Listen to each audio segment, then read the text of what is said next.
everyone. Thank you for joining us for today's event. I'm very excited to be getting started, but just a couple of things before we get going. You'll see up on your screen at the moment is the list of makeup that we're going to be using for tonight's event. Now, you would have all been sent this by email, hopefully. And you don't have to obviously have all of it, but if you do want to get involved with different bits, and these are the things that we're going to be talking through. So tonight's event is being recorded, and Rue is going to be working with one of the SAE students, Aidan, to kind of talk through the process of getting ready. Without further ado, I'm going to hand over to Rue. Well, hello everyone, and thank you so much for having me. Well, my name is Rujazzle, and I'm a Glasgow-based drag queen, artist, performer, all of the above. I've been doing drag for around about 5 years or so professionally, and I produce events here in Glasgow. I've toured Europe. I've exhibited in the V&A. I'm what you call successful. Yeah, of course. And I'm so excited to be doing a drag masterclass here today and give you guys a little bit of insight into the world of drag. And I'm very happy to answer any questions you may have, whether it's about drag history, drag race, LGBT issues, LGBT history. Happy to answer any of your queries. And of course, I will be joined by the lovely Aidan, who I will be doing a little sort of demonstration on virtually. So hello, Aidan. How are you, darling? I'm very well. How are you? I have not seen you in years. I think I saw you last in Aberdeen in like 2014.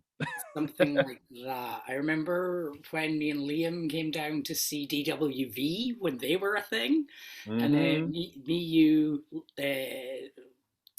what's Liam's drag name? I can't remember now. It's Penny Dreadful.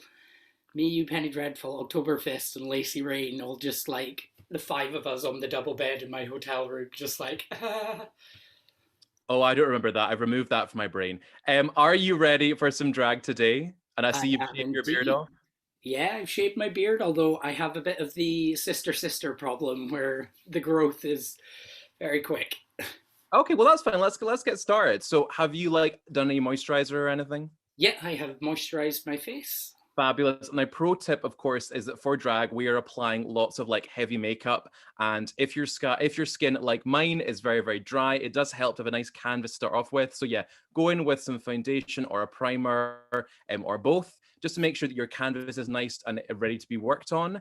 So yeah, once you've done that, you can go in with your foundation. And what foundations do you have, Aidan? So I have a couple of Max Factor pan sticks, one in True Beige. Okay. So that's going to be my skin tone one. I have a Cool Copper, which has got a lot more of an orangey kind of darker feel than it looked on the website. And then I have no, that's my lipstick. I have like a contour stick that's quite dark. Be good for doing like the nose and stuff because it's a little ball. Fabulous. Okay, well, we'll just go in. If you take your mid-tone, so like the one that's closest to your own skin tone, and I would say, well, actually, wait a minute. Are we going to cover your brows? Are we planning on doing that?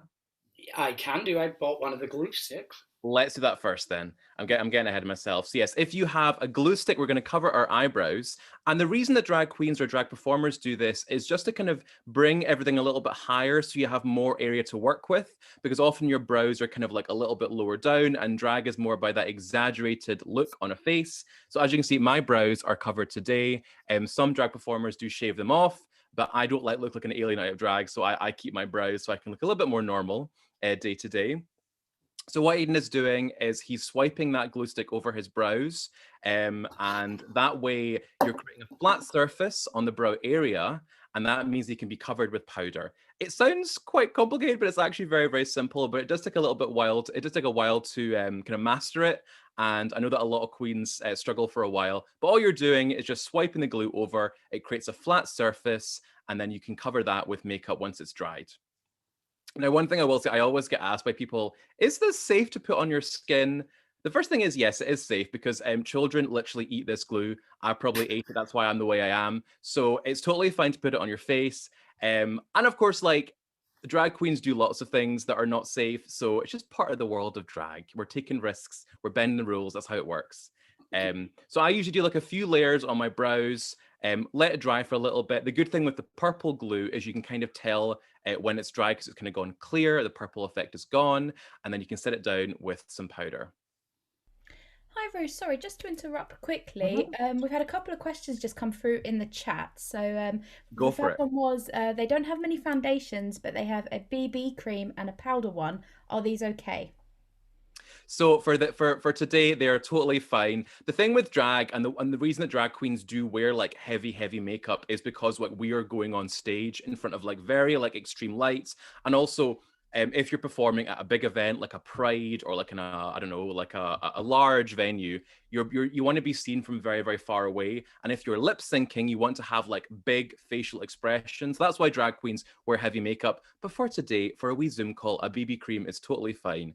So yeah, any like makeup you have, play around with. I've taught makeup over the years to like young people or like aspiring drag queens. And I think the thing with drag is like it's about playing around and experimenting. Drag is about bending the rules of makeup, bending the rules of like beauty, and it's about having fun. There's no rules to it, but there are like steps to make things easier. So when I used to do drag back in the day, Liam and I, or Penny Dreadful and I, would get ready together, and I'm not much of an artist in the sense of painting and drawing, so I always get really nervous doing my makeup. And we would always say the first rule of drag is to not give a about what anyone else thinks and just go Literally. for it. And that's kind of how I'd always get through my makeup, just being like, I'm gonna look busted, but I'm gonna be so thankful I did this. Oh, totally. I really feel for people who are starting drag nowadays because it must be like so much more intimidating because the drag world is so different to like, I don't know, 5, 6 years ago. I Mm-hmm. mean, when I started drag, I was one of the few drag queens in Scotland, so there wasn't like much to compare yourself to, other than a few like queens doing karaoke and bingo in old man pubs or the queens on Drag Race. That was kind of it. So yeah, we didn't have much to compare ourselves to. So I really do feel for queens who have like such levels of excellence in the drag world these days. I couldn't imagine doing it that way. Um, And just sorry, another question that came through of obviously Aidan's currently working his way on his, but do you brush the eyebrow hair up? Is one of the questions. Yes. So, well, for me in particular, I actually brush my eyebrows kind of up and to the outside towards my hairline, only because that is the way that my own eyebrows grow. Everyone's eyebrow hairs are a little bit different, so you kind of have to work out what is the best way for yours to be glued down. If you have quite long eyebrow hairs, you kind of have to go upwards. If they're quite short, you're going more towards the side. It really depends person to person. That's why like carving your brows is kind of like a skill that takes like a bit of practice. But yeah, generally upwards or to the side is the best approach. Again, you have to work out how are your eyebrows growing and what is the best way to cover them down. So yeah, I think I have to brush mine up to a certain point, and then I need to start brushing to the side. If not, these bits kind of come loose. Yeah. Am I good using a spoolie for this, or should I use a flat edge to kind of? A spoolie works great. I use a comb for my eyebrows to kind of brush them flat, but any kind of like little brush or spoolie or spatula is great for kind of flattening that down. And then once you feel like you've got enough glue on, you'll just take some loose powder and just like set that down. Because with that area, you want it kind of dry and not like moist or wet, and that way you'll have a nice flat surface to apply makeup on later on. One thing that I've always been really bad at is, I know they say that eyebrows, when you draw them on, are meant to look like sisters, not twins. Mine look like distant cousins, third removed on my uncle's side from a divorce. Like, I feel that. I feel that. Oh, my makeup is never symmetrical. It's also hard because very few people have a perfectly symmetrical face. Everyone's face is a little bit like asymmetrical. So it can be hard when you're working on something that's not quite right. I mean, I've done like makeup on clients before where they've got a slightly squint nose or a slightly squint like chin or something, and you can have to work around that and compensate in certain ways. But yeah, like there's like tricks you can use to distract. I mean, whenever my eyebrows aren't quite symmetrical, I'll put like a little beauty mark just above, like the one here on the side there, and that kind of distracts if they're not quite the same height. Although today they're pretty good, actually, we'll see. Oh yeah, yours are fabulous today. I'm half expecting mine later to be like this. I can't wait. Right, so I'm just waiting on this kind of, it's going kind of clear, so would this be the time to kind of press the powder on? Yeah, so what I would do is I always do like one final quick layer of glue, and then while the glue is still wet, I immediately go in with powder. And the fact that it's still like a little bit wet means it will just stick straight away. So I would do that and then do your final layer of powder. Okay, how's everyone else getting on gluing down their brows if you are doing so? Having a wee peek and seeing if anyone else is playing along.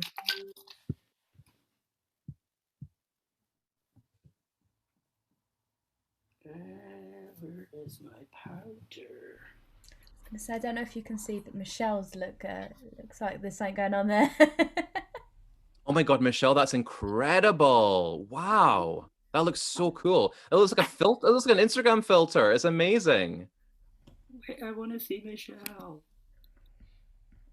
What I'm going to do for everyone is I'm going to give you the ability to unmute yourselves, but obviously when Rue's kind of giving instruction, if you can just make sure you're muted so that everyone can hear, and then just unmute yourself if obviously we're talking to you, and then you can obviously answer back as well. Absolutely, yeah. Someone's asking, Fiona's asking, how many layers of glue would you do? Again, it really varies from person to person. I've got very thin eyebrows naturally, so I only maybe do like 2 or 3 layers of glue. If you have big caterpillars, it may take like 6 layers. It really does depend on person to person. I reckon, again, trial and error, you're having to work out and see what works best for you. Every single person's face is different. So practice is the answer.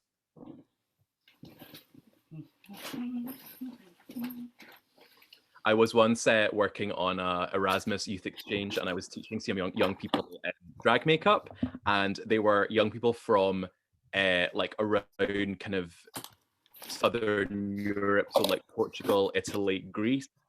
And these poor Mediterraneans with their thick, dark eyebrows, which are very, very difficult to cover. And I'm here with my little wispy brows.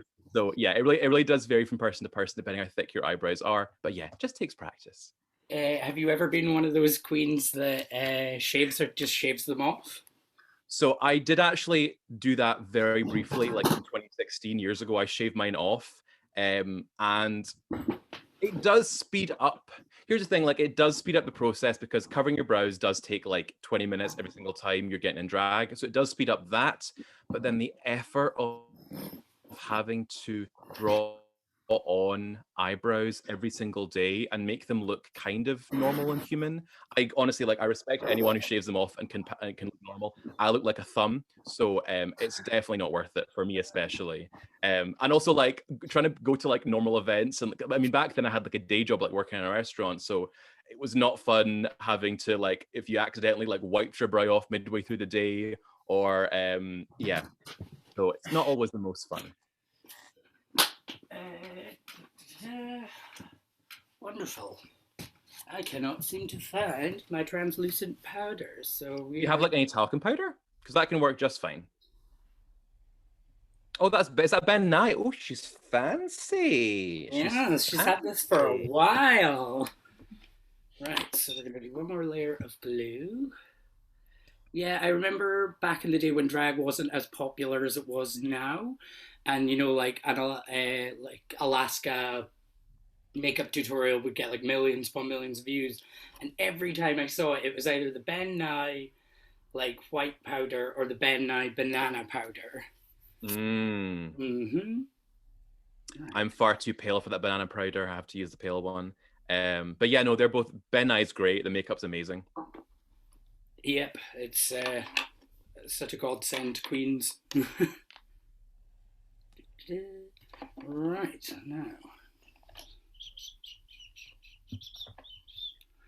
The makeup sponge I ordered didn't arrive, so we're going in with That's totally fine. I use a brush for that as well.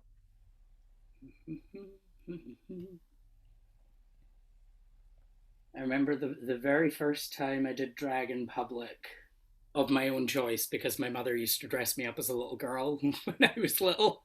I got to Cheers to enter a drag competition, and the first thing that Bobby Dazzler said to me was, "Where are your boobs?" And I was like, I have a bra on. And she went, do you have anything in the bra? And I was like, no. I don't always agree with that. Like, I think drag is not about. I don't always think drag is about like representing what like a woman is like. I think it's about playing with gender. I'm never like one of these queens who's like, oh, you need to have like big boobs, you need to have like a big ass. I'm like, women come in all shapes and sizes. People come in all shapes and sizes. Like, you can be anything you want to be in drag. And I don't like these rigid rules. I think drag is about fun. It's about twisting the world and twisting gender. So, yeah. So I'm assuming you would have watched Canada's Drag Race. I was obsessed with Canada's Drag Race. I So thought it was like a great show. I think the judging was a bit wild at times, but I think the queens themselves were great. Like, I liked every single person in that cast. I'm like a huge fan of. Even like poor wee Juicebox, who was out first. I would have loved to see more of her.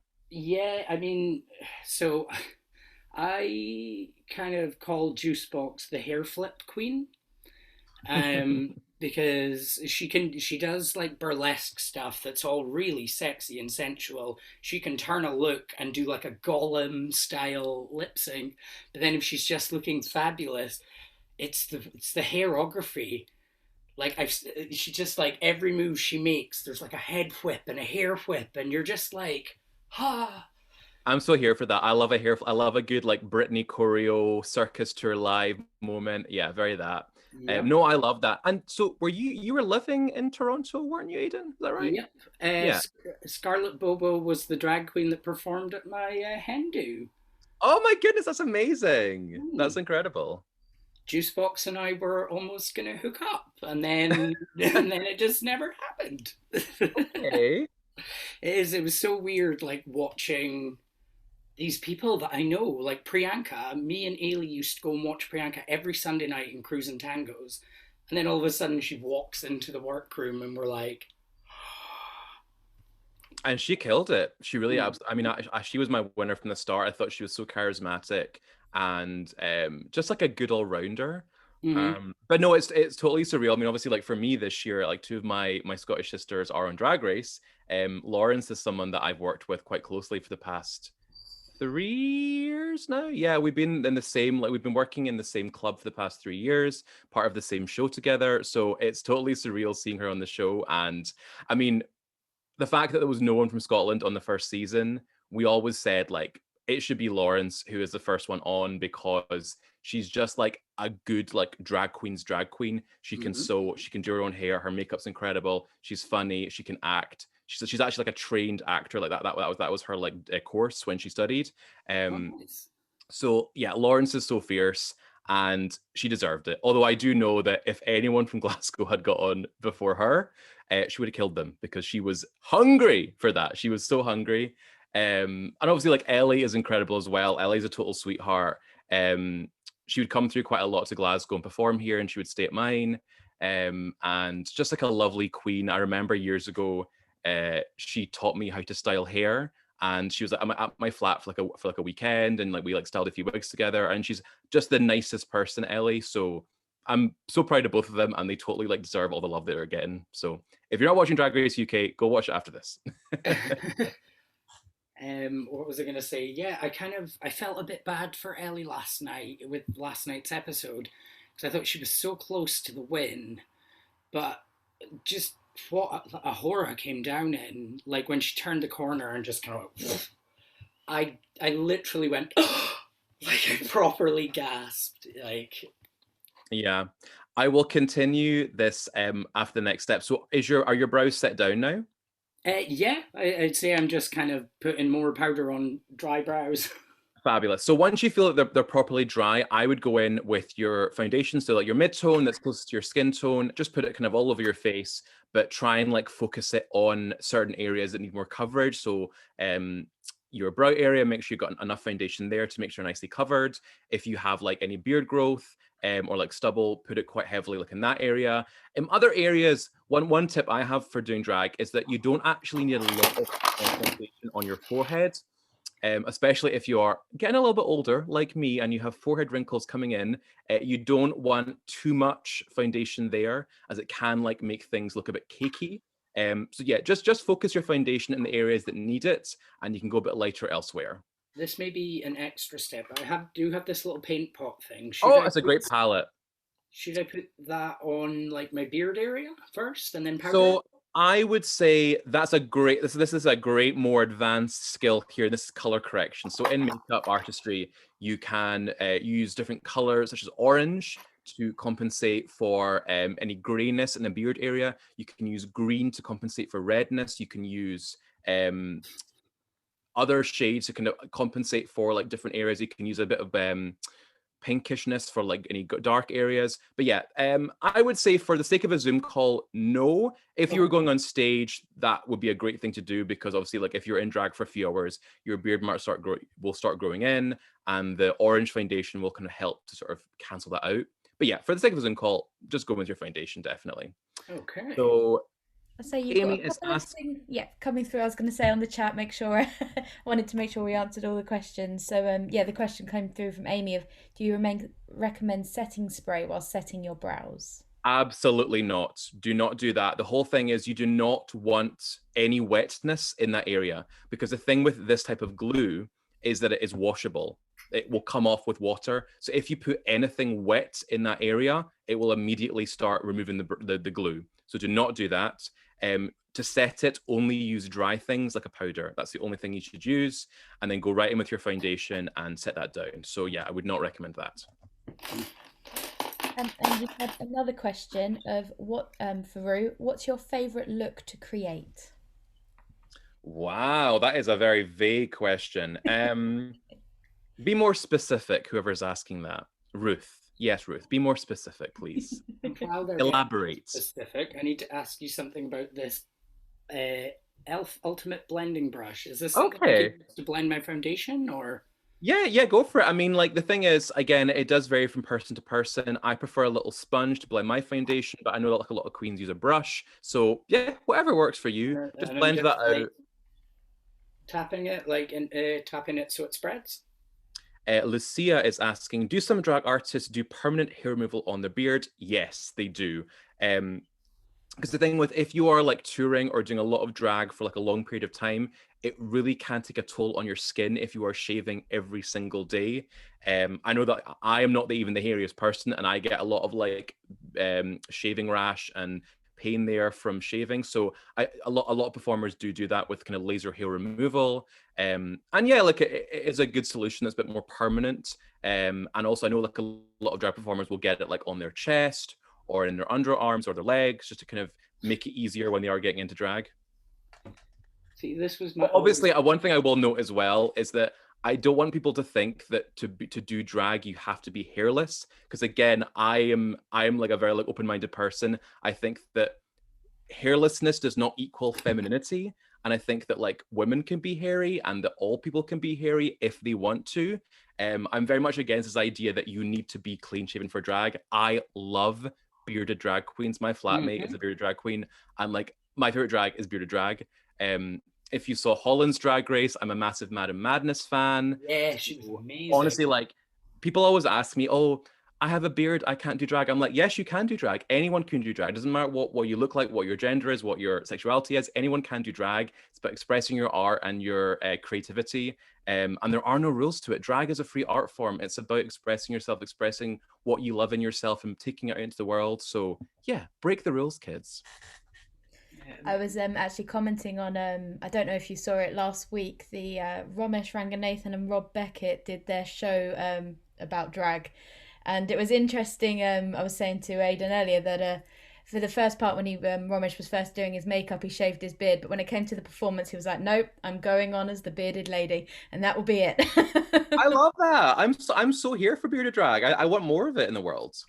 It's when I was in Toronto, I remember speaking to, it was actually Juicebox, and I was speaking to her, and I was like, I'm thinking of getting back into drag, but I'm thinking of being a bearded queen. And she went, oh my God, you're going to do so well in the West End.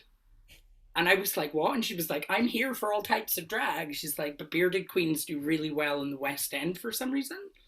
So there was like a couple of... What do you mean like London West End? No, Toronto West End. Okay, I'm not familiar with Toronto at all. Apologies. all the main gay bars and that are on like are on two streets of a block, and it's called the Gay Village.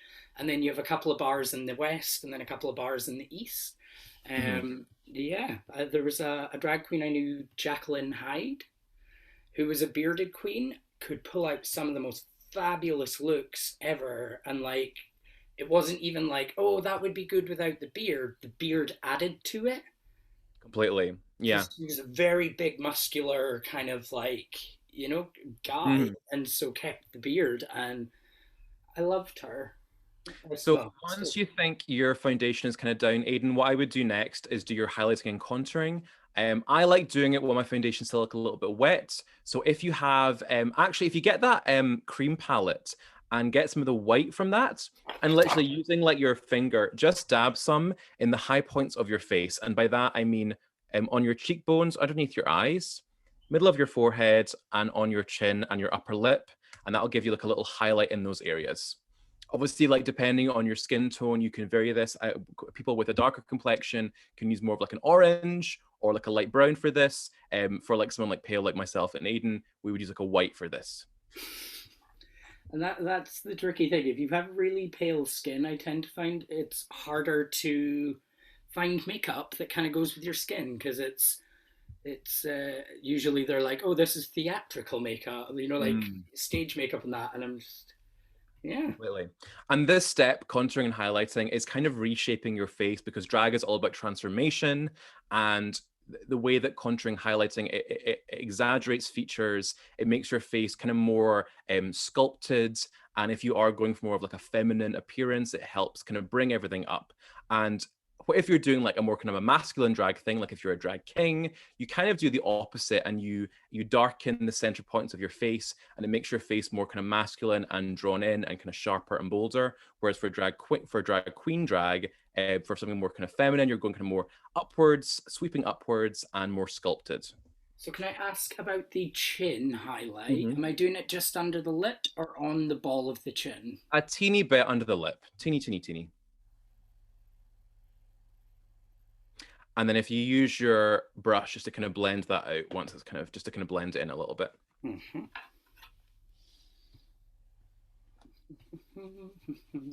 Looking at these comments. Serena says, my boyfriend says your hair is epic. Well, thank you. I styled it myself.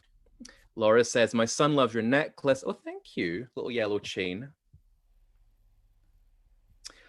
Lucia said, I heard that once upon a time ago, artists used their hemorrhoid cream.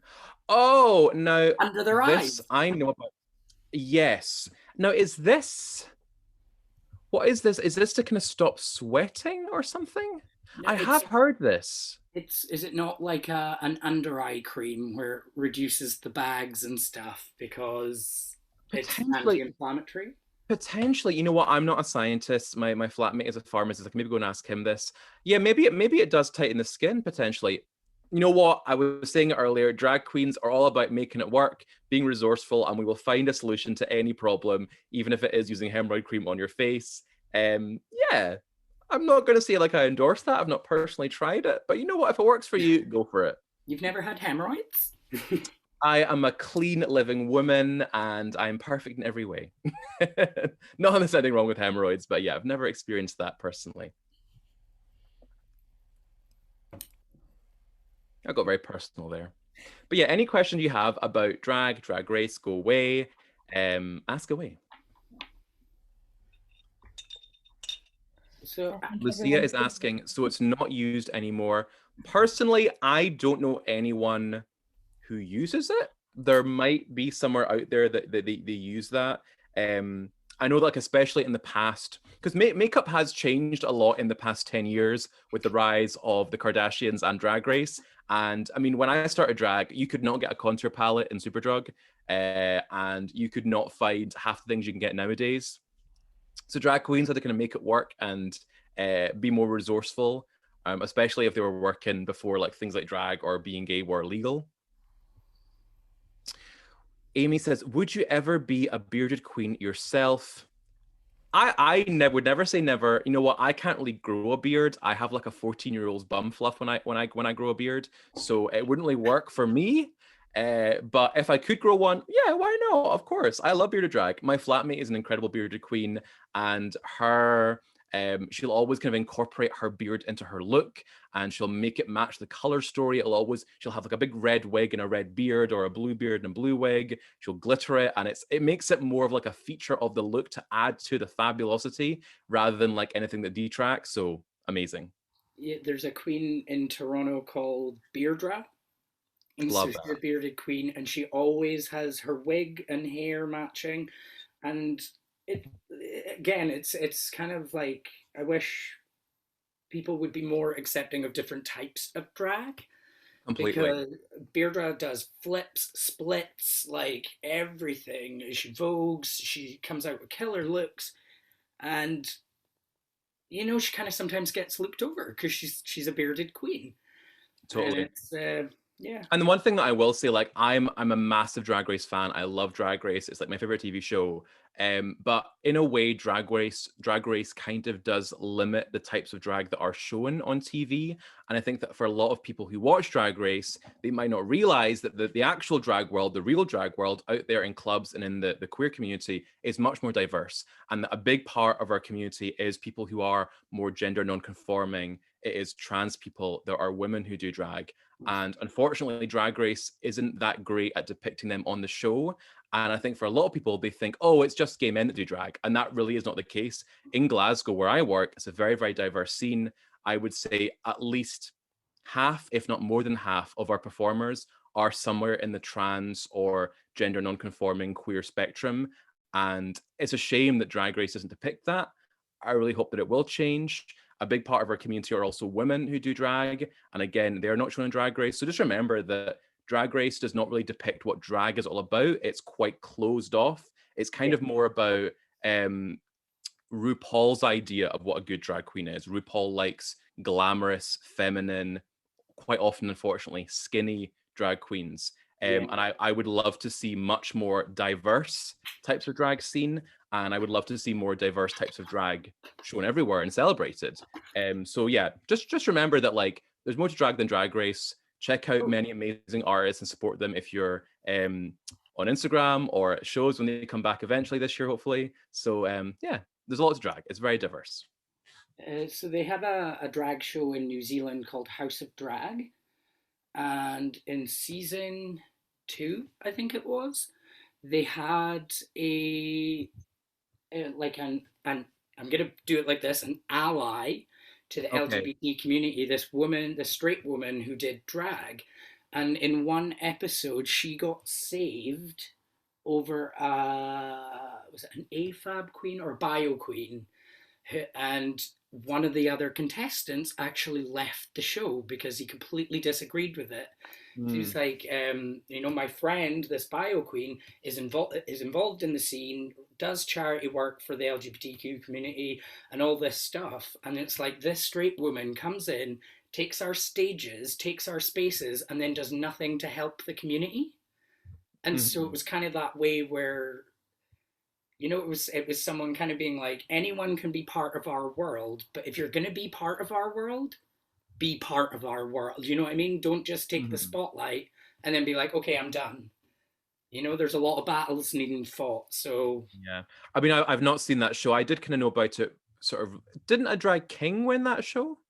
Or Landon Cider, yep. Was it Landon? Landon Cider, yeah, won it. Huh. Yeah, it was. It reminds me of like seasons 1 and 2 of Drag Race. The saturations turned up way too much. But yeah, it's good because that show and Dragula both kind of have different types of drag performers coming on, which I think is important for visibility. Totally. Oh, I'm a big Dragula fan. I love that show, and I think Dragula's done a lot that Drag Race hasn't done in representation.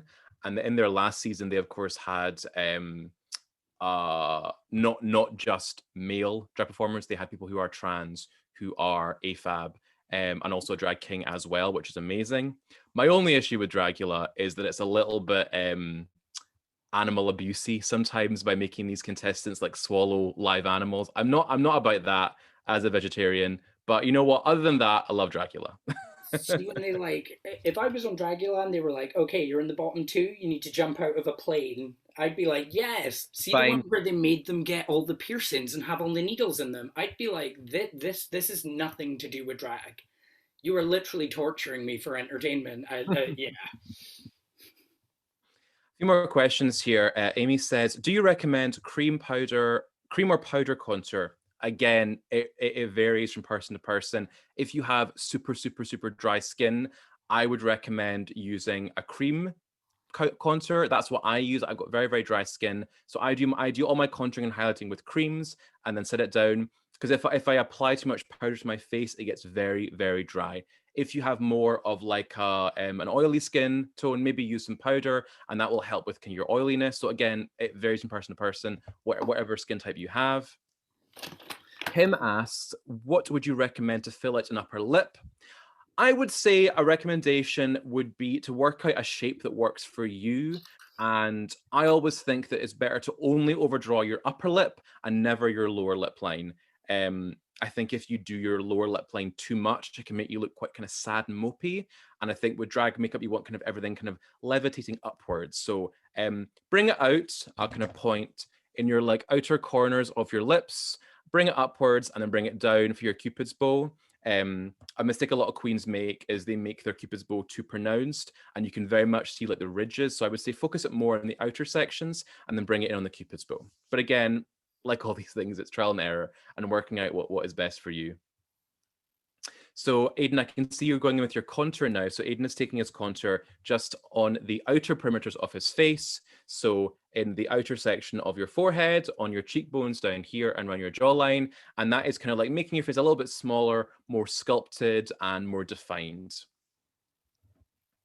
You need a bigger blending brush than that. And then you'll just keep on blending, blending, blending, blending. One thing I find that getting your base down is kind of like half the job. That's kind of your canvas for what you're creating. And once you have your canvas down, that base, you can kind of go in with your eye makeup and making things more glamorous and sparkly and draggy. Lucia says, do you dress your own wigs? Yes, I style all my own wigs because that is one thing that it saves a lot of time and effort being able to do your own hair. Because ordering styled wigs is very, very expensive. And a styled wig can often cost like over £100. So it's just better to just do it yourself in the same way as sewing, because obviously getting like custom made garments can be very expensive. If you can sew yourself, if you can create costumes, it does cut out that effort. And also if you want things that are like fitted to your body that are perfect, it does help. But no, I've got a big rack here of styled wigs. I'll grab some right now. So you would not be the queen on Drag Race UK that does not know how to sew. Exactly. So I love a little kind of devilish Halloween moment here with some curls I did. Seeing myself with like a really rough base on, I'm like getting flashbacks to 2013. Well, good thing it's via Zoom because it looks great from what I can see. Yes. So, do you have a favorite brand of wig? Let me think here. I actually buy a lot of my wigs from Amazon and they're actually totally fine. A lot of the kind of wig companies you get in the UK actually like source a lot of their wigs from Amazon, and then they'll like do custom colors and custom stylings. No shade to any of them, but that's the honesty. So my recommendation for anyone who's wanting to kind of get into drag or doing wigs, get your wigs from Amazon or eBay and then learn to style them yourself, because you can actually create much more. Learn how to kind of, you can actually dye wigs using fabric dye, you can create custom colors, you can cut them, you can buy some curlers and roll them and create big styles. At the end of the day, it does actually like make it more worthwhile. But no, Amazon's totally fine, even though I am lining Jeff Bezos's pockets.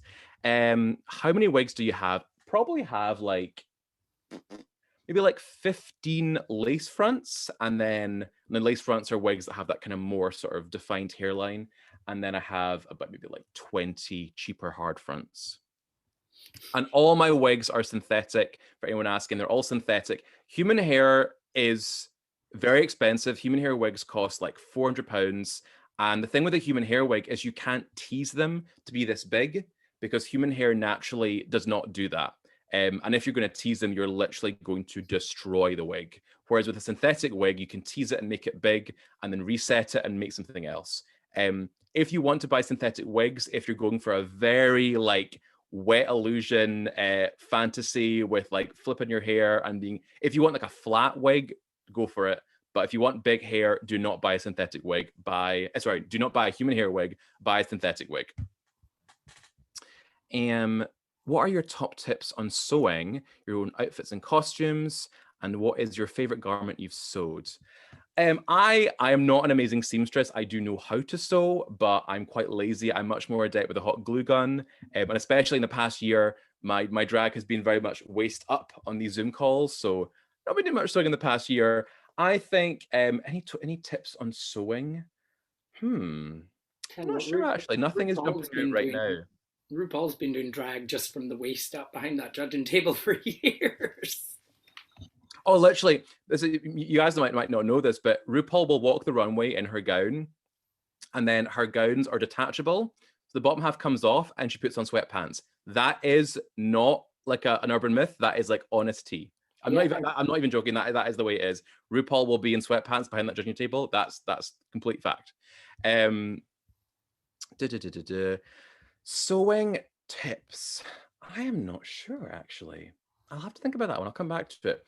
Favorite garment you've sewn? Have a look at my Instagram at Rujazzle, and you can find plenty of things that I've made. Give me a follow. I would very much appreciate it. At Rujazzle, RUJAZZLE.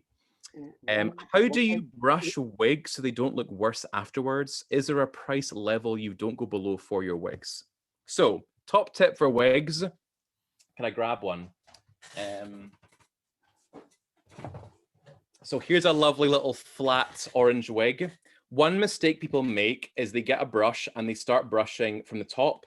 Never do that, because that will create like knots in your wig. You always start at the bottom and then you work your way up. And that way you will not get knots in your hair.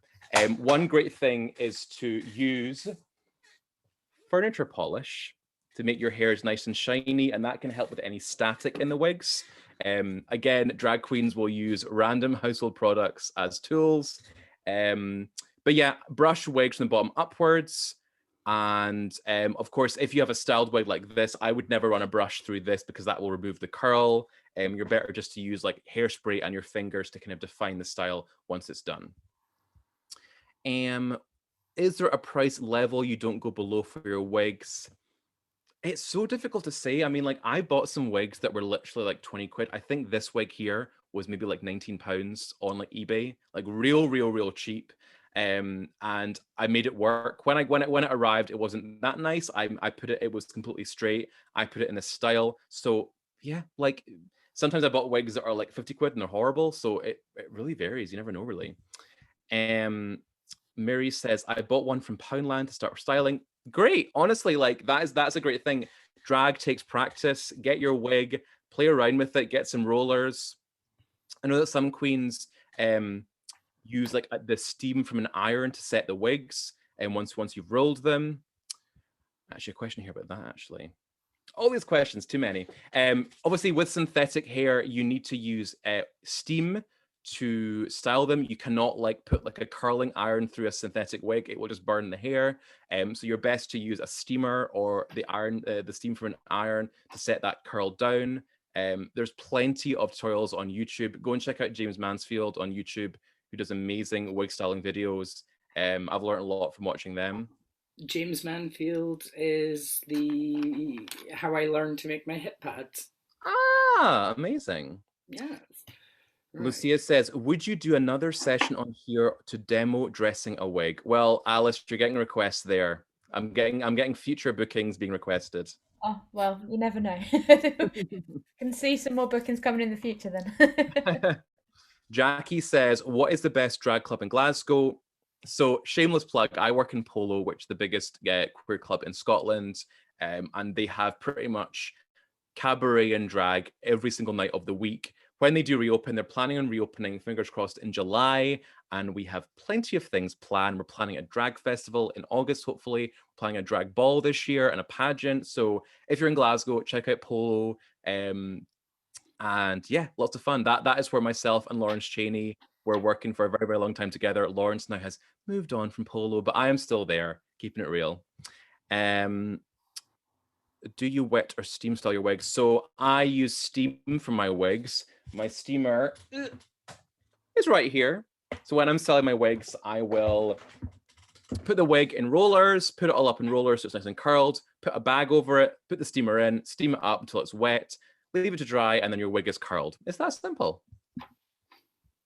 Serena says, I pour a boiling kettle over them as I don't have a steamer, but I'll make sure I wrap the wig block. Yeah, you can also use that. I mean, I know that you can also, if you're doing like a crimp style, you can put your wig into French braids and then dip it in like a pot of boiling water, and that will set the hair down. Because again, like synthetic hair is essentially plastic, and plastic will change shape with heat. So yeah, you can use heat and steam to restyle your wigs.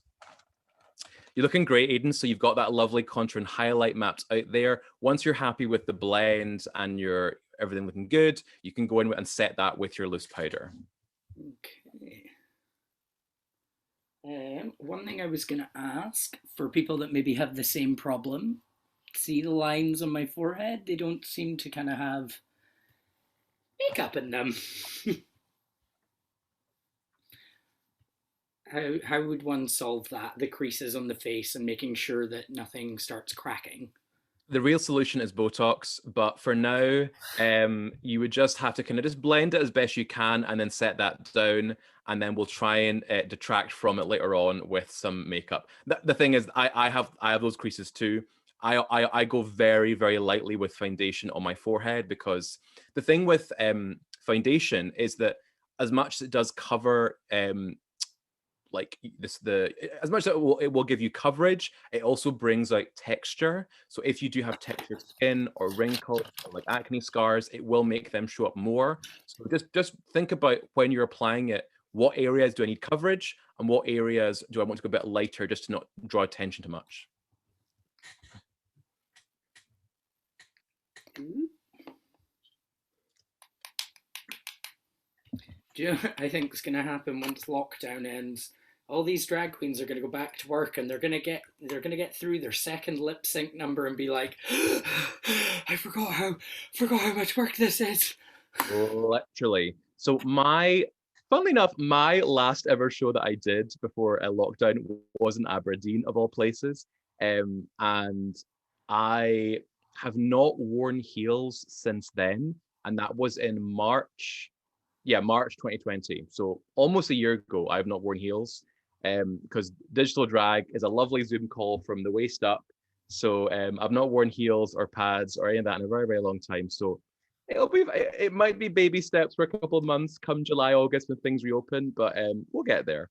I'm very grateful that I mean, secret tea here, that the third season of Drag Race UK is currently filming.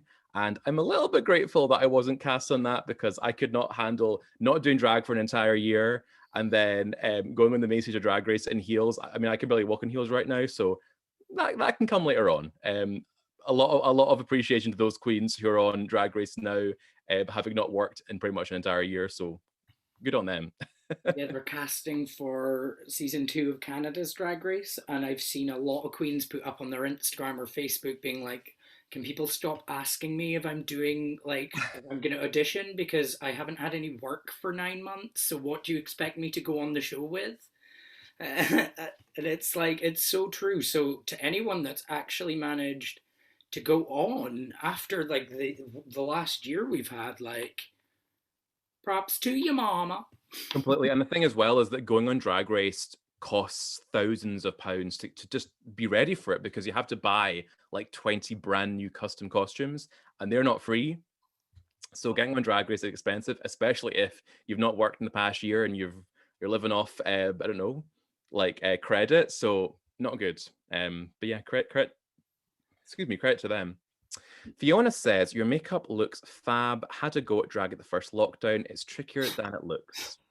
That's the tea. Definitely. It is tricky. It takes a lot of practice. Mm-hmm. What am I doing here? I'm going to that one. All right, I'm pretty sure this is all kind of set. I'm just kind of darkening the outer corners a bit. Yeah, I remember I got an entry form to, there's a bar in Toronto called Cruise and Tangos, and every year they do a drag race, and they run it over like, it's every 2 weeks for like 3 months. And I remember speaking to a queen, and she was like, "Oh yeah, I won that 3 years ago. Good thing, because I spent 5 grand on my outfits." Oh my God, 5 grand. And this is like just for Toronto's drag race. You know what I mean? It wasn't televised or anything, but it's like they're quite open in Toronto. So there's a lot of billboards that feature drag queens. Sephora featured them. You would definitely be in a Sephora ad with like, oh yeah, You think so? yeah. That's incredible. I've always been jealous of your makeup talents because, like, I watched you, October, and Lacey do like a 5 minute quick drag challenge. You look like a woman. You actually looked like a woman. I was like, this is not fair. You know what? Like I've always loved doing makeup. I did art at high school, and I always loved in particular doing portraits and like painting faces. I think it's always, for me, it was like very, very satisfying. So when it came to doing makeup, it wasn't like much of a big step, because when you're doing drag, you're not like really enhancing your own features. You're kind of like starting afresh and creating new ones. I mean, nothing about my face is like the way my face actually is. It's all painted on. So I really love that. I think it's very like creative and it's very satisfying. And yeah, like I've had no makeup training whatsoever. Everything is self-taught from what I knew about painting and just from like learning from others. So yeah. Oh, and guys, Mary is asking.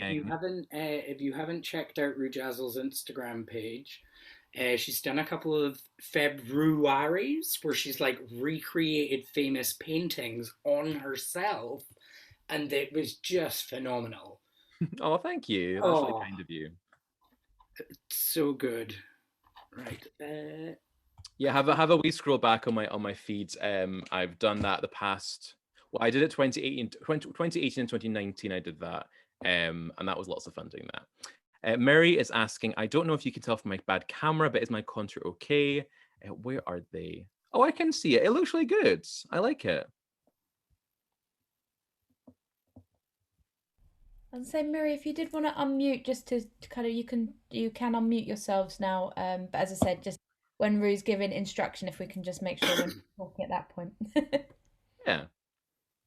Fire the questions away. So, are you setting your face down now, Aidan? Yes, Fabulous. I've kind of been tapping on this powder so that it's just sitting on it nicely, and then brushing it away a moment later to just kind of let it sink in. I think I've taken Totally. my And the thing with like setting your foundation down, obviously, like if you have drier skin, go a bit lighter. If you have more oily skin, you can go a bit heavier to kind of compensate for any oiliness. And this is a trick that drag queens do, or not a trick, it's like a necessary step rather, because of course, drag at its heart is about going on stage and performing. And if you're in drag for many, many hours, you don't want to sweat through your face. So yeah, setting it down just keeps it there and means you won't be sweating through at any point. That I'm very grateful to be working somewhere like Scotland, where it's usually quite cold. And the thing that I love the most in drag is that I can go and perform my number and then go outside the club, and it's lovely and freezing, and it's nice and it cools you down. You're not too hot. I lived in New York a couple of years ago for the summer, and I was doing drag there. And New York in the summer is like unbearably humid and hot. And I was booked for a show, and I had to get the underground to Manhattan from Brooklyn, and I got out there and my makeup was already entirely sweated off. So that was lots of fun. I would not recommend that.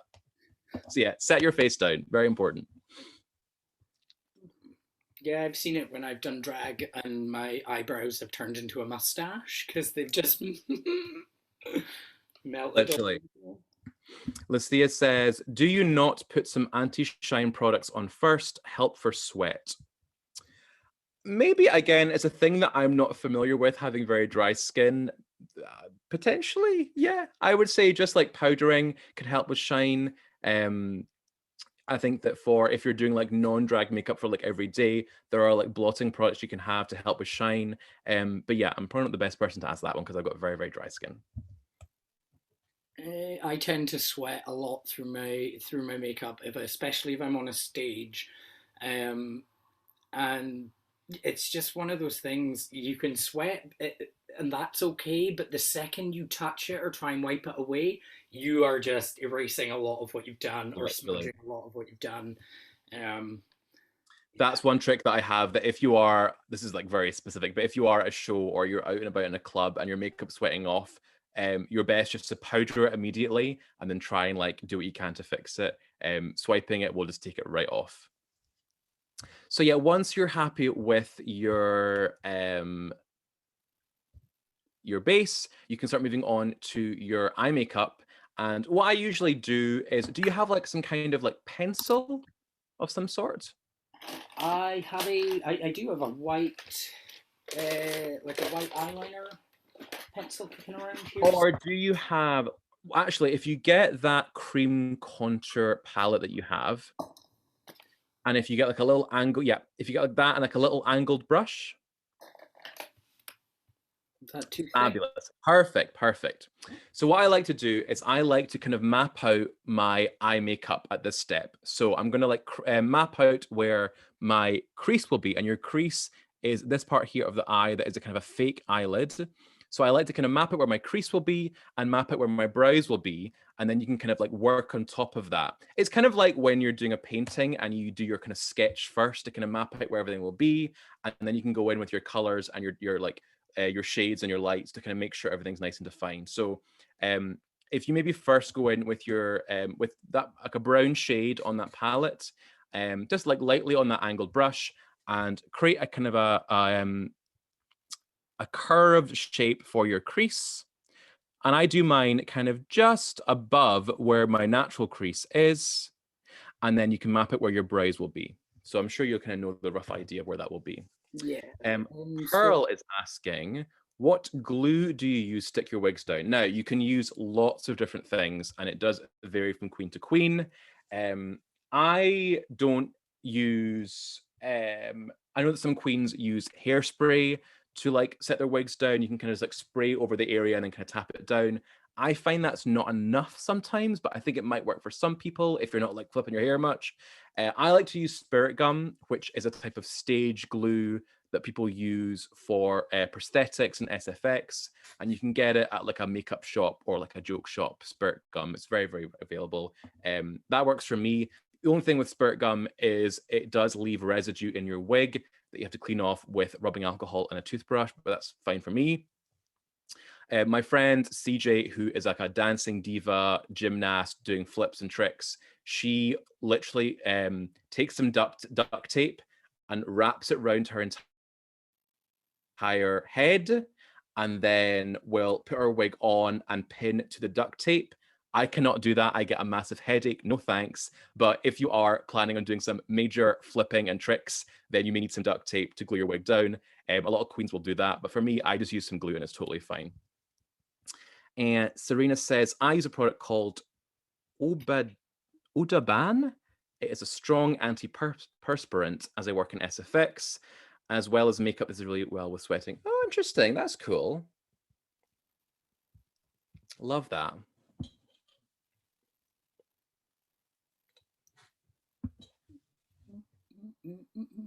Do you have a hooded? Do you have a hooded eyelid?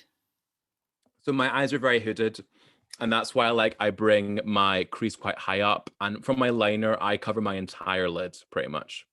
So I've kind of come up here for the crease. Like my natural crease is way down here. Like I've got very hooded eyes, so I'm kind of like just taking. And that's the thing with drag, like everyone's face is different. There's not one makeup style that kind of works on everyone.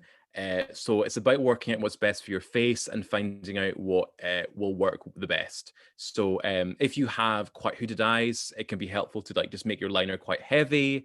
But if they're not, you can kind of use more of your natural crease to create that drag crease. So yeah, there's plenty of options there. It's about like experimenting, working out what works best for you. So I had quite the adjustment when I started wearing eyeshadow as like a boy, because I was so used to doing drag eyes that all of a sudden everything from underneath my eyebrow was filled with color. There was no like space or anything, and so it was quite a transition process. Pearl asks, how long does your getting ready process take on average? I would say on average, it's about 2 hours for makeup and then another hour for like anything else, like getting in my costume, putting my wig on, getting jewelry on. So if I'm doing a show, I need like a solid 3 hours to get ready. And but on a pinch, I mean, there have been times where I've been very, very pushed. I can get in full drag in an hour, but that would be like brrr, no talking, no distractions, get in drag, right? This is what has to happen.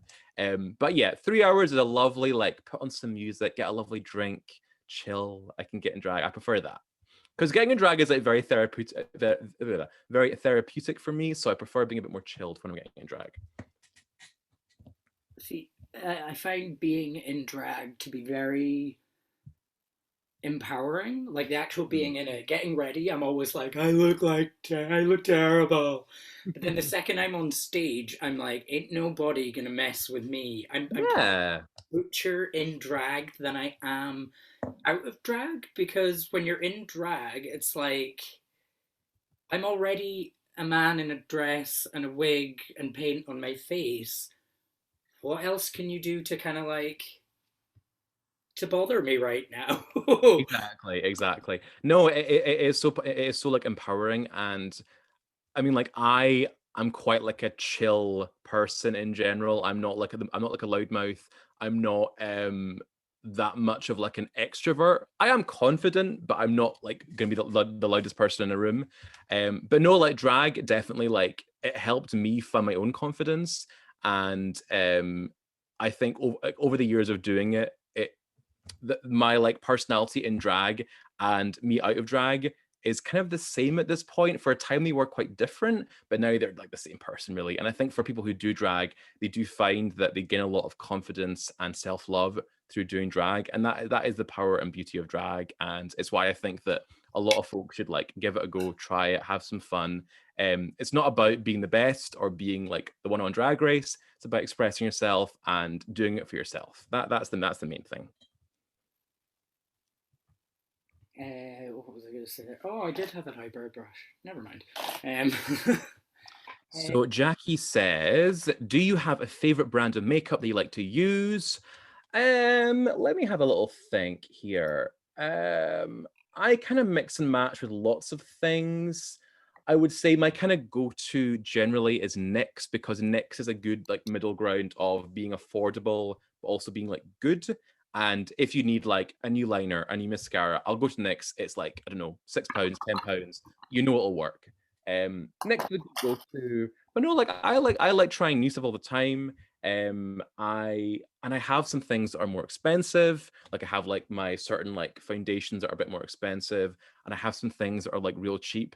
I actually use for my eyebrows, I use a brown liner that is from Poundland because it just works. It literally just works. And I have no issue with it. It like I used to use like an expensive Revlon brown liner, but the Poundland one is literally better. So again, experiment, trial and error, see what works for you.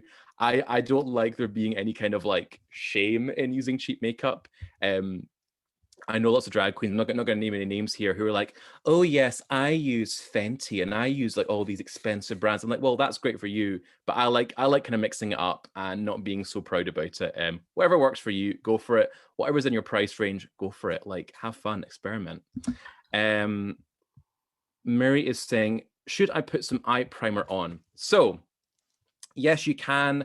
Some queens will use a little bit of like a light concealer just in their eye area, and that will just help make the colors pop much more, because if you do have like a lighter area around your eye, it will make those bright colors just stand out much more. For me personally, I put down a little bit of white foundation just underneath, or rather concealer, white concealer underneath my eyebrows in my like crease area, and that helps those blues and oranges pop a little bit more. So yes, put on some like concealer or eye primer. Obviously for drag, it's better if things are a little bit more extreme. So I go for like a more of a white, bright shade for my base. But yeah, definitely, I guess a good shout. What else do we have here? Serena says, do you do makeup on other people in drag? If so, how long would you allow for makeup? So every single Halloween, I am booked up doing people's makeup for Halloween. I've done lots of bookings, maybe like for people for Pride or for their birthday. I put folk in drag before. Oh God, I once for Halloween, there was this little gay boy who wanted to be put in drag as Ariana Grande. The thing with Ariana's just pretty. You can't really like paint someone to look like her. She's just pretty and has a ponytail. And he was not happy that he didn't look like Ariana. But yeah, I've done that many, many times. And usually for like, if I'm doing someone else's face, I can do it in about an hour and a half, an hour. Doesn't take as long because it is easier when I'm doing it myself. I'm focusing on like making it symmetrical and getting all the lines right. If I'm on someone else, I can do it like a little bit faster. But yes, when the restrictions are gone, I'm available for bookings for makeup. If you want a drag transformation, hit me up. Okay, so I've kind of carved out this crease. It's gonna be a big eye, it looks. Maybe I should actually do it a little lower down. Well, that's fine. The thing is, this does not need to be perfect. This is literally just like your sketch. This is just a rough idea. For me, it's never symmetrical, and I may even bring it down. What I would do next is go in with some eyeshadow. And what color are you thinking today for your crease? So I was gonna let you choose after I told you I have black lipstick and black liquid glitter. Oh, work. Okay. So I would say my go-to, if I'm told, right, put me in drag, what do I choose? I think purple works on everyone. Everyone looks good in purple. Doesn't matter what your skin tone is, doesn't matter what you look like. Purple looks good on everyone. Certain colors, like your yellows, your greens, reds, can not always work on everyone's face, but purple and pink, everyone looks good in that color. So yeah, I would go in with maybe like a lighter purple shade. So like that one there, yep. And that can be your transition tone. Get a fluffy brush and just kind of bring that in over your crease, and you're creating that fake eyelid shape. I've got some blue here on my crease today. I love the color blue. So yeah, go in with some purple there, and then you can use a lighter shade to kind of like smoke out a little bit, and then your darker shade to intensify the deepest part of your crease. But yeah, go with your kind of middle purple right now as your transition shade. Lots of questions here. Jackie asks, every time I put my lash on my inner corner, I always water. Any stick-on tips? So for lashes, what I usually do is I will put the glue on the lash. I will give it a wee bend to kind of shake and blow on it a little bit. Then I leave them for maybe like 30 seconds, a minute, because that glue kind of needs to dry a little bit. So let it get like a little bit tacky. And then after like a minute, you can put them right on and they will stick in a second. That is my trick. It works for me. My lashes never fall off. So yeah, try that out. I have quite sensitive eyes as well, but I find that if the glue is like already tacky and just sticks on, my eyes won't water. So that's my tip there. Kayla asks, what is your go-to foundation or must-have foundations in drag? So I kind of mix it up. Right now, I am kind of obsessed with the Revolution pan sticks because they're, first thing first, they're very, very cheap. And I'm a queen in a pandemic who's working from home, so it works for me. And those sticks, I think they're maybe like a $5 per stick. So I also love Max Factor 2, but it's a little bit dry for me and I find it hard to blend. But with the Revolution, they kind of like melt on your skin. Even though it's a pan stick, you'll put it on, it kind of melts on and can blend it out very easily. So I use that one. I know quite a lot of queens who use Krylon. Krylon's a little bit dry for me, and it's like, I don't know, like £17 per stick. It is quite pricey. So I stick with Revolution. What other brands are good? Max Factor is quite a common one because it's quite full coverage. And if you're feeling bougie, I know a lot of queens who use Fenty as well, which is an amazing brand, but it's a little bit too pricey for me. Jackie asks, did I miss what wig glue do you use? I use Spirit Gum. Spirit Gum is my wig glue that I use. You can get it in like a makeup shop or in like a trick joke shop. That's where I get it in Glasgow. How do you avoid droppage of eyeshadow onto foundation? The best tip here is to bake. And that is when you're leaving some loose powder just underneath your eye makeup. And the Kardashians think that they invented that, but no, drag queens invented baking. And this is great because it also will add to your highlight and it will intensify your highlight on your cheek area. So pop on a little bit of loose powder when you're doing your eyeshadow, and that helps with any fallout. I always do that because I'm a very, very messy makeup artist. Miss Romy from Aberdeen, when we did one of the Cheers shows together, she gave me that piece of advice, and she has one of those loose thingies that's like this big, and she just Mm. took the powder puff and she just like hit it on my face, and I was literally covered, and I was like, should I wipe this off? And she was like, no, you can do that after. And then all the fallout literally just went away with one wipe, and I was like, that, yeah. Fabulous, fabulous. Emma asks, are you wearing one set of fake eyelashes? I'm actually only wearing one pair. And these pair were sent to me by my good pal, Blue Hydrangea, who just did a makeup collaboration with Be Perfect. Let me grab the box. Where's it gone? I can't find it. It's fine. But yeah, these are by Be Perfect. I think they're available right now on the Be Perfect website. And they are kind of like lashes designed for drag queens. And they are pretty massive, as you can see. But yeah, also, if you're looking for big drag lashes, there's also What a Drag, which is a UK-based website that's products designed for drag performers in mind. And they do wigs, they do lashes, brushes, eyeshadow, all the things a drag queen needs. But yeah, definitely there are places to get big drag lashes. But if you're stuck, I mean, I've been on tour before where my lashes have been ruined. I had to make some new ones. What I've done before is I've gone to like a Primark and bought a few pairs of their cheap lashes, and then bought some black like paper or card, cut out a few spokes, and then managed to kind of fashion a drag lash from a pair of cheap lashes and some paper. You can make the kind of the feathered out spoke. So there are ways of making it work. But yeah, there are stockists in the UK for big drag lashes. What kind of queen would you say you are? Comedy, campy, fashion?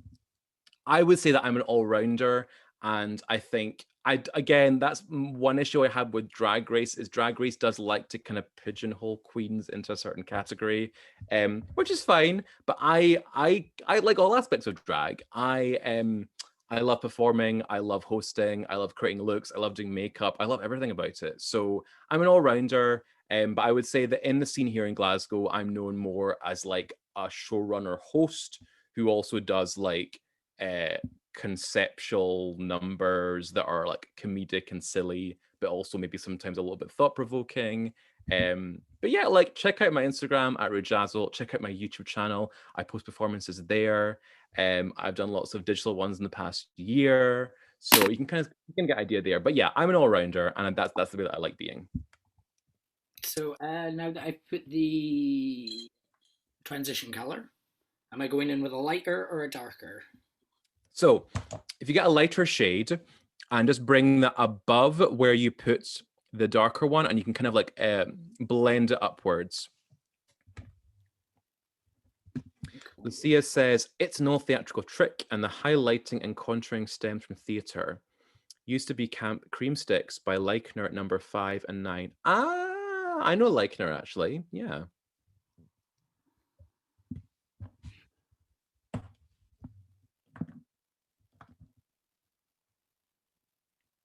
So yeah, just blend that upwards and you can create that nice kind of smoked out effect of your eyeshadow. I also find that pinks and purples are quite easy to blend. So if you are like a beginner or you're just kind of playing around, they're quite good ones to blend. Whereas colors like blue or anything darker can be harder to kind of get that perfect blend on them.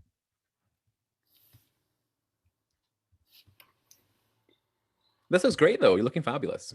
Thank you. I was saying to Alice earlier. I was like, if I was like, I'm having a cigarette because this is the last cigarette I'm gonna have for a few hours till I've put this on and taken it off. I went, unless she makes me look beautiful, then I'm gonna go down to the shops. Oh.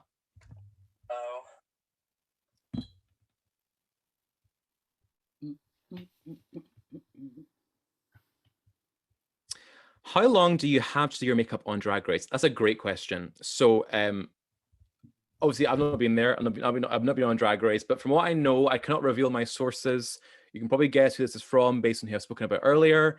But I believe that when you enter the workroom on the runway day, which is day 2 of the episode, you have 3 hours between getting in there and being on that runway. So that's 3 hours to potentially finish what costume you have, get in full drag, reveal your traumas by the mirror, and have a chat with the others. So yeah, it's 3 hours to do all of that in that time. So it actually is pretty tight, I will say.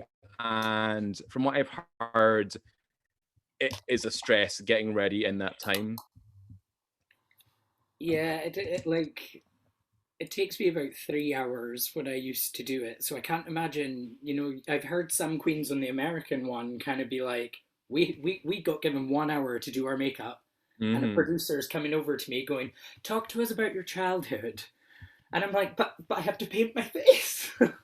Oh, literally, I mean, you guys might not know this, but when they're in that workroom, they will have the producers there behind the cameras saying, oh, go and ask her about her dead gran. Oh no, go and ask her about how she was bullied at school. It's literally, they are told what to talk about, because when you apply for the show, they literally ask you in the form, what are your traumas? What have you like suffered through in your life? So they know all this stuff and they want to bring it out from you on the show. So that's why you always get the lovely trauma mirror moments every single episode. So it's becoming a little bit formulaic now, but it's, you know what, at the end of the day, I think it's good that these things are being spoken about. And Drag Race has brought a lot of very important issues to like a mainstream audience. Things like bullying of queer people when they're at school by straight people, like AIDS and HIV, or how they are like still like prominent issues in the queer community. Trans issues, and yeah, like it has brought these issues to the audience, and that's good. So you know what, it's doing more harm. It's doing more good than harm. That's the main thing. I liked on the last episode of the American series where Candy Muse was talking about being bullied online and how she started attacking people back. And the moment I really loved was when she was like, I could sit here and say, oh no, I'm past that now. I'm above it. It's really easy. And she's like, no, it's really hard and it's always going to be. If someone's coming for you, like, what else are you meant to do? Like, other than defend yourself? Are you just meant to sit and take it and be like, this is fine? It's tough, and I know that like my sisters Ellie and Lawrence have kind of been quite different in the way that they've like dealt with these things, because obviously everyone who goes on Drag Race will get some kind of hate. Doesn't matter if you're like the winner or the first out, you will get hate from someone. Every single queen will get random messages from people saying, you're shy, I hate you, whatever. So it's just part of the way it is. One thing I will say is, if you are sending hate or tagging performers in posts, you're a bad person. Don't do that. Flat, like cut and dry, do not do that. It's not a nice thing to do. Watch the show, enjoy it on your own terms. Don't feel a need to like attack people. It's just not cool. But no, like I think Ellie is very, very like chill, kind of more like me. She kind of does her own thing, and that's fine. Ellie is like, whatever, I don't care. Lawrence is a bit more like, I want to respond to these comments. And we've kind of said to her, like, just ignore it, brush it off. You don't give them time, because what they want is your attention. If you don't give it to them, they will just leave you alone. So it is tough, and I think that a lot of folk don't always know how to deal with it. So yeah, I honestly, anyone who's on Drag Race, I respect, because they're going through a lot of tough things. Pearl asks, do you think RuPaul actually cares about the contestants? No. Make your own mind up there. I'm not going to say anything. Jackie says, would you go on Drag Race? Absolutely. I mean, I've applied every single year, so who knows? Maybe eventually. We'll see. So, do you remember seasons? This is kind of more for everybody. Do you remember season 7 with the whole, do I have something on my face? So, years after that, Pearl has done an interview with, I think it's Hey Queen TV, where she said they put the cameras down, and she turned to RuPaul and she went, "Oh my God, I'm so grateful you chose me to be on the show. I'm a huge fan of yours. I think you're changing the world." And apparently RuPaul turned around to her and said, "Nothing you say matters unless that camera is rolling." And that's apparently where that whole thing kind of came from, because Pearl was like, "Well, now I just kind of don't want to be on the show, but it would be giving up a huge opportunity." Yeah, I mean, like, I guess that's the kind of the dark nature of like LA and Hollywood, and that it's the nature of reality TV, where I mean, RuPaul's not wrong. I'm not saying what she's saying is right, but the thing with like TV shows like Drag Race is the queens are not allowed to interact in the hotel. They're not allowed to like talk on the way there, because they want all of the action, all of the drama to be within the realms of the show. So that RuPaul is right in saying that. Is it like a kind or compassionate thing to say? I wouldn't say so. It's not what I would say. I guess maybe like I'm just a more empathetic person. I don't know. So yeah, but I don't know. Like I've heard from people that like RuPaul knows about this and knows about the backlash and has made an effort to be like a little bit more compassionate during filming. From what I heard from Lawrence, RuPaul was lovely on set, although I do think that Lawrence is Ru's favorite, so I think maybe she got a slightly nicer treatment. But she had a great time. She loved all kind of interactions with RuPaul. So yeah, again, I don't know. I've not been there. I've not met RuPaul before, so all I can say is from what I've seen on Drag Race and what I've heard from my friends.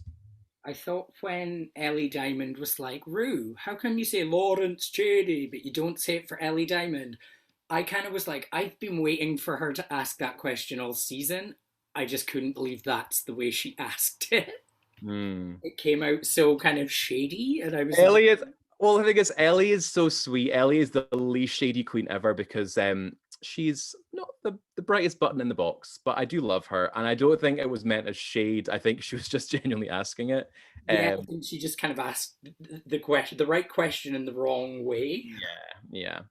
So just blend your shadows up, and then what you can do is, if you have any kind of like sparkle or glitter, you can pop that in the inner part of your crease just to add some sparkle in that section. I've got some glitter on my lids right now, and that will kind of help make your eyes pop and sparkle and give you that big drag effect. So I also have some gold glitter. So if I've got the black, perfect, because purple and gold are a great combination. Glitter, should I do the gold up here then? I'm taking it underneath with the purple. Yeah, perfect. Is it like a loose glitter, or is it like a glitter glue? What is the consistency? It's a loose glitter. However, I do have like a kind of palette of like pressed glitters. Oh yeah, use that. I mean, you could use a silver or a gold, whatever you want to, just in that like intersection to add some sparkle.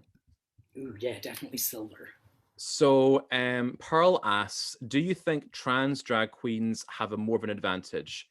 Well, for starters, not at all, because they're not allowed to be on Drag Race until, I mean, Gottmik is the first openly trans man on Drag Race. They've yet to have an openly trans woman go on. You've had people like Peppermint or Carmen or whoever who've like come out either during or after, but they've never cast anyone who is like openly trans at the start of the show, and that's a problem. Because as I said earlier, trans people are a big part of the drag community in real life. They are a huge part. In my scene, as I mentioned earlier, they represent over half of the community, and the fact that they're like a very tiny proportion on Drag Race is like statistically not accurate and does not represent the way the drag communities are, and have always have been. Like, if you watch any documentaries or films about drag in like the 60s or 70s or 80s, Paris is Burning, The Queen, you're seeing lots of trans people who are doing drag. So Drag Race is in that sense problematic, in my opinion. So I guess this person is maybe suggesting that people who are trans have an advantage because they maybe have like have had like surgery to have like their gender confirmation. They may have like bigger like breasts or hips or whatever. And again, like I was saying earlier, I don't think drag is just about looking like a woman. I mean, look at me. Do I look like a woman? No, I look like a cartoon. That's the way that I see it.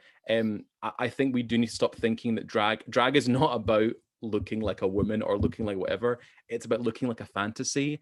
And that could be being feminine, that could be being masculine, it could be anything you want it to be. Again, there are no rules to drag. And in my opinion, anyone can and should be able to do drag regardless of your gender or sexuality. I don't like drag being dictated about what or isn't good or bad drag. I think it's about expression and having fun. And I don't think, I mean, if anything, I think that trans people have a big disadvantage because they're not given a platform like cis people are. So no, I wouldn't agree with that. And I think that, I mean, like RuPaul has said some things in the past that are like a little bit problematic, saying that, oh, well, trans people, they have like surgery, so they look more like a woman. Well, does the person who win Drag Race, do they win because they look like a woman? No, that's never been the case. You win because you're the best at the challenges in the show. So it's nothing about looking like a woman. It's about being talented, and anyone can be talented regardless of who you are or how you identify. So that's what I feel. I've noticed in the judging panels that they've started changing some of the things they say. So they're like, do you need to wear padding to do drag? No. Will it help on Drag Race? Yes. So they've now kind of acknowledged that they have a very cookie cutter image of drag for what you need to be on Drag Race. And they're kind of now being like, you don't have to wear pads, but if you're on Drag Race on the runway, like, yes. The thing is, like, I don't want you guys to feel like I'm coming for Drag Race. Like, I love Drag Race. It's like my favorite show, as I mentioned. But the thing is, you're still allowed to critique things, even if you like them. That's analysis. That's having a critical mind, which I think is a good thing to have as a person. And I love the show. There are elements that annoy me. I mean, like with this Drag Race UK right now, people like Tia and Ginny got a lot of critiques because they don't fit the kind of cookie cutter drag that RuPaul likes. They told Ginny to be more sexy, but I don't think that being sexy is essential as a drag queen. Ginny is like a little drag troll, little kind of weirdo, and being sexy is not what she aspires to. So I don't get why it was kind of given as an instruction. And like Tia Coffee was told to be more like fashion, like taste, but Tia is a campy comedy queen. Just let her do her thing. I really don't like drag being, again, as I was saying earlier, like I don't like it being forced into these little pigeonholes. Do what you do. And drag is about like bringing out what you love about yourself. And I think it's quite strange people being told to like change who they are to fit someone else's idea of what drag is. I don't like that. Do you know what I don't like is when they say to queens, you're not being yourself. You're not being yourself. Yeah, no duh. I spent how much money on makeup and wigs and dresses and pads and cinctures and everything. I don't want to be me. I want to be whoever I want to be. I'm just like, but I found Ginny Lemon to be very British drag. Like, you know, that's a man dressed up as a woman or a person dressed up as a woman, and they're there to entertain you. She's not here to like strut down the runway and, you know, kind of model Versace clothing kind of thing. And I do find that over here we have more of a campy style of drag. Completely. I mean, British humor is about being tongue-in-cheek and being ironic and being deadpan. And I don't always know if like RuPaul or Michelle get that. I love Ginny. Ginny and I worked together many times. She's the funniest person. She's so lovely. And I think she kind of buckled a bit under the pressure of Drag Race. But no, Ginny's incredible. If you get a chance, go and see her show. She's so funny. And will entertain the pants off you. So love Ginny. So, question for you. If you were on Drag Race and it was Snatch Game, who would you do? So when you apply for the show, you have to send like options. And I've sent quite a few in. I've done some like safer ones. I've done Nigella Lawson before for Snatch Game. I've done Carol Baskin recently, but I've done some more like kind of a bit more like edgier ones. I did Greta Thunberg for a Snatch Game. I've done Karl Lagerfeld. I've done Queen Victoria as well.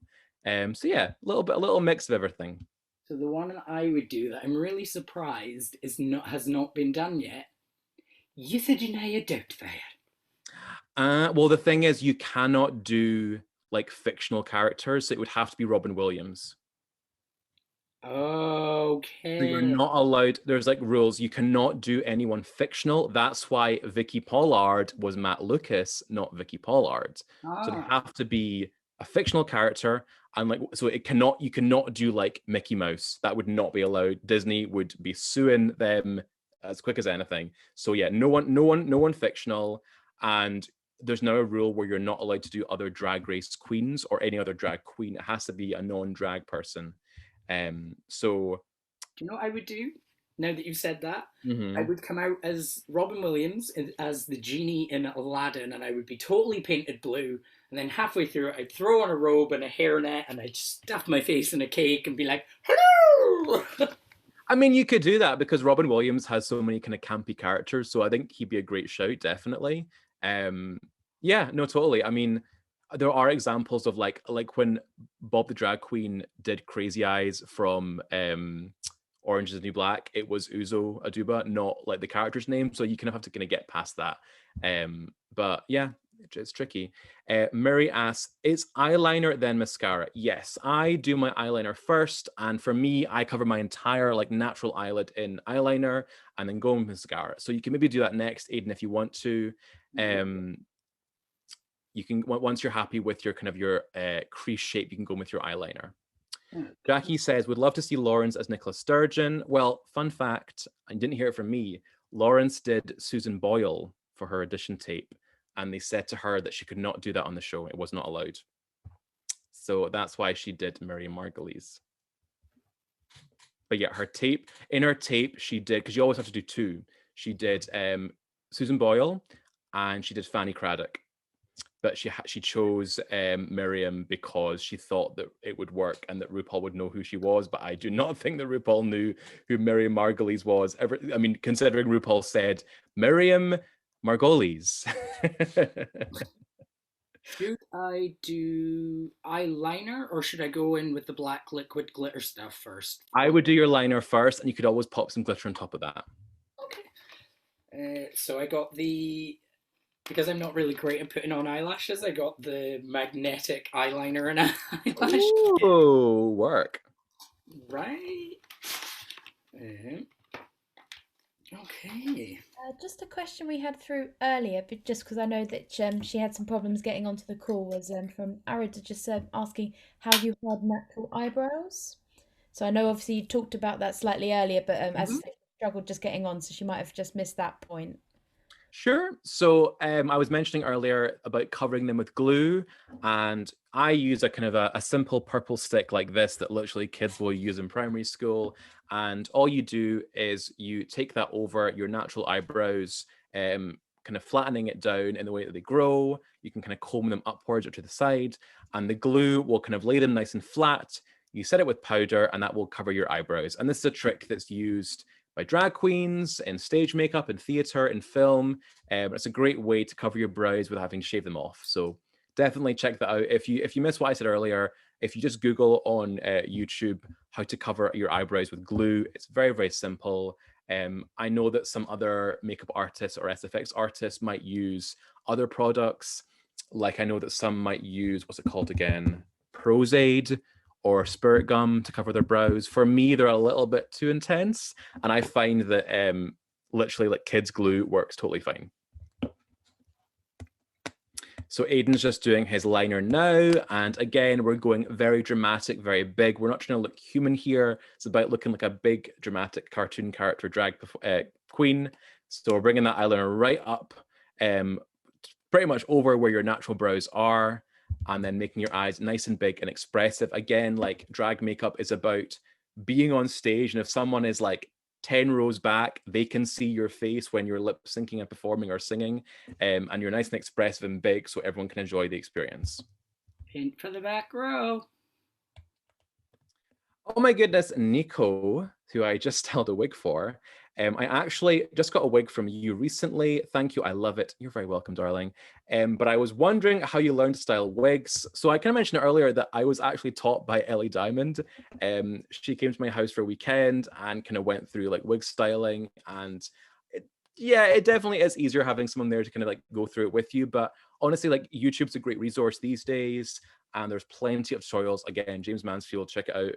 He can has many videos on styling wigs, and all you need is your wigs, a head for them, like a little kind of polystyrene thing, like one of these things, like a little. That's actually very scary. Sorry. A wig head, the wig, some rollers, and a steamer, and you can style your wigs in any style.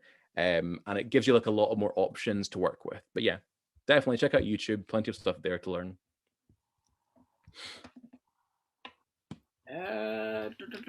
So covered my lid. Where am I going with it now? So I usually bring it upwards to kind of connect with, I'll kind of go in close here to kind of connect with my crease and making it nice and kind of swooping upwards. Lucia, do you use Velcro rollers? So no, because the issue with Velcro is Velcro will literally stick to the wigs. So my rollers, let me grab one.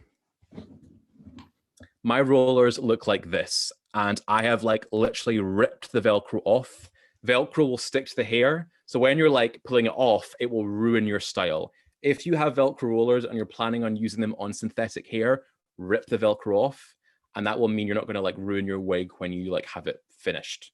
So yes, nice and simple, and just like pin them down with some fabric pins. At what point do you do your brows? I always feel better doing them first. Yeah, again, this is the way that I do my makeup. I do my brows towards the end. I know that some queens, like I know that like Lawrence will do her brows first. Again, there are no rules to drag makeup. There's like steps that can make things easier, but just like trial and error, see what works for you. Sometimes I'll do like a browless look, so I kind of like to do my liner, my crease first, and then work out if I want to do brows or not. But yeah, do what works best for you. Everyone's different. So one problem I have is whenever I'm doing makeup, I kind of like raise my eyebrows because of the hooded eye thing, and I need to keep that in mind for when I bring my eyebrows back down, because then we end up like this, as opposed to a nice geometrical triangle. It's like a swoop. So,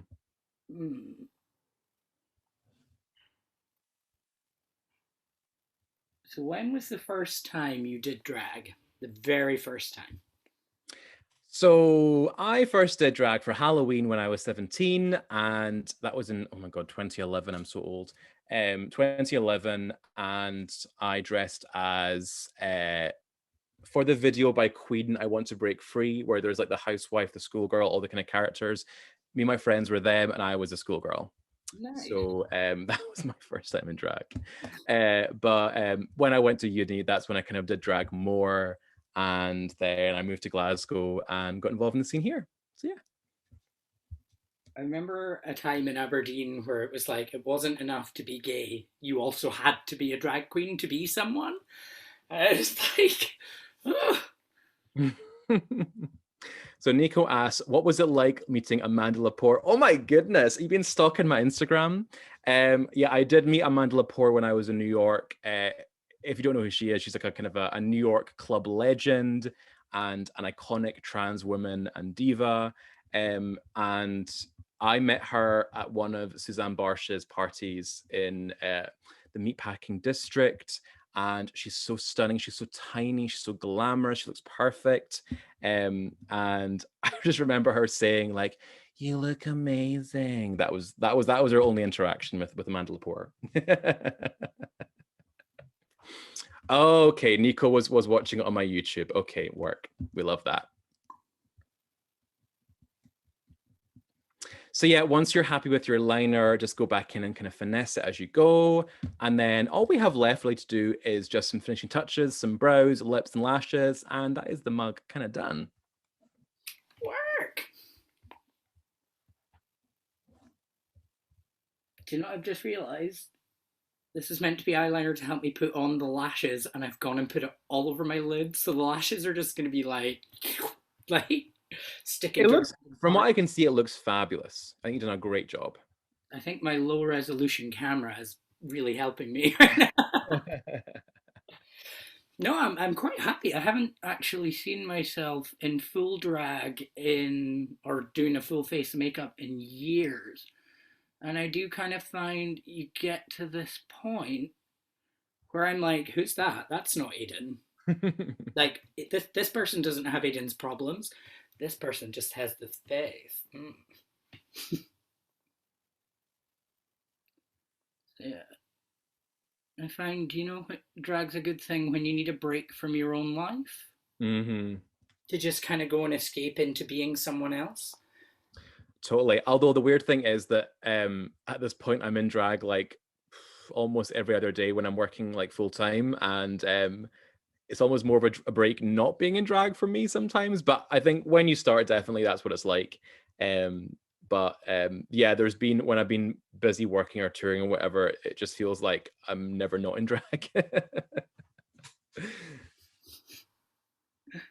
Yeah, this I don't know. It'd be such a great opportunity to get on Drag Race, but once you accept, you're kind of accepting that you are going to be in full drag every single day near enough for the next how many years? Literally, yeah. It does wear you out totally. Nico's asking, what is your favorite look you've ever done? That is a really tough question. I really could not answer that.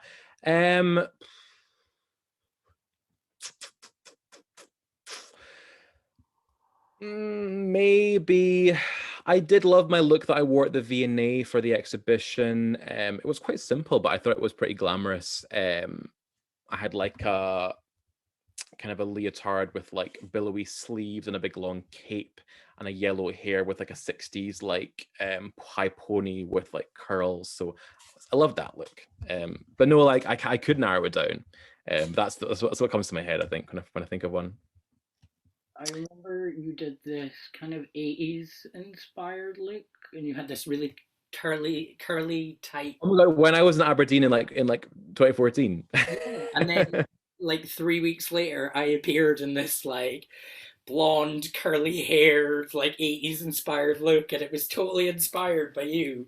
And I just remember seeing you in the club, and you just looked at me, and I was like, I can't even talk to her. She's so beautiful. And then Liam was like, get a grip, come on over. This is Rujazzle. Yeah. I know. I think when I like kind of first came out in the scene, I think a lot of folk thought I was a massive bitch because of the way that I look, and I think that I do have quite like an intimidating face. But I think people like once they know me, they know that I'm like an idiot, so that we can be like friends. Okay. So done this. So yes, I would do your brows next. So I would say if you take your brown shade in your cream palette, and you can use an angled brush to kind of map out your brow shape. And that's what I used to do mine. I know that some folk might use like a brow gel or like a brown liner or a pencil, but that kind of like creamy brown product will be great for doing your brows. And I usually start mine just above or on where my natural brows are, and then I bring them upwards to a point and then bring them down for the tail. Okay. Nico says, your Vincent van Gogh one was incredible. Even my mum was speechless. Oh my goodness. Hello, Nico's mum. Yeah, I love doing performances inspired by lots of things. I take a lot of inspiration from pop culture, art, history, really anything that inspires me. Like, it can come from anywhere. If I hear a song and I think, oh my goodness, I want to perform this as this character or with this twist, or I find like an outfit that I want to do and I'll kind of work it into a performance. Like, it can come from anywhere. There's no kind of like rule. The artistic muse can come from anywhere. It can hit at any point.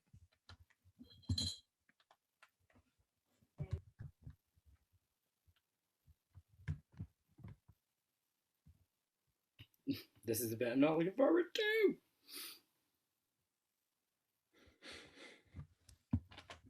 I remember doing a Ladies' Day gig in Golspie, where I'm from, and it was a Vegas theme.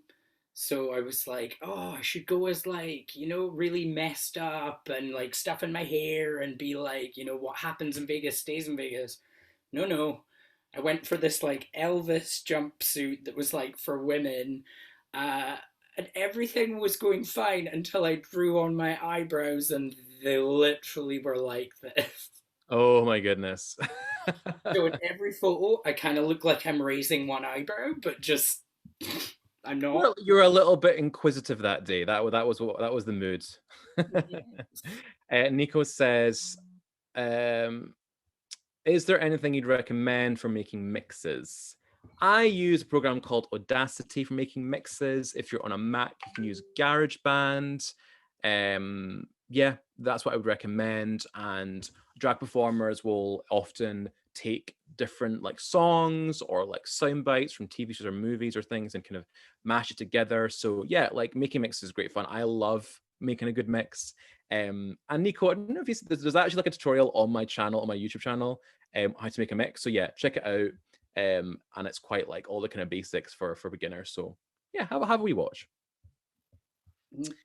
So yeah, you'll just kind of map out your brow shape with that product, and then all we have to do next is just lips and lashes.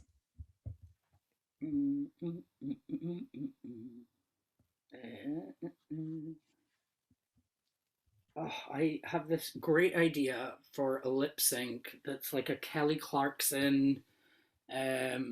What do you call it when you put a bunch of someone's songs together? Medley. Or medley, yeah, a medley. And I've been sitting on it for years and I haven't done anything with it. And I'm just going to tell you so that maybe you can do it. It was going to be the joys of losing your anal virginity through Kelly Clarkson songs. Okay. Yeah, and I had each song and which bit of it I was gonna like gonna do, and then not for a kid show, clearly, not for a kid show. It's for like a more adult moment. Oh yeah, but I mean, I know drag nowadays is kind of like for kids, but I don't really see it as being for kids. Like it's I still really like and appreciate like old school drag that's like pageanty or really campy or filthy or whatever. And nowadays, like going to see one of the queens from Drag Race in a show is going to be so different than seeing them on TV. Mm-hmm.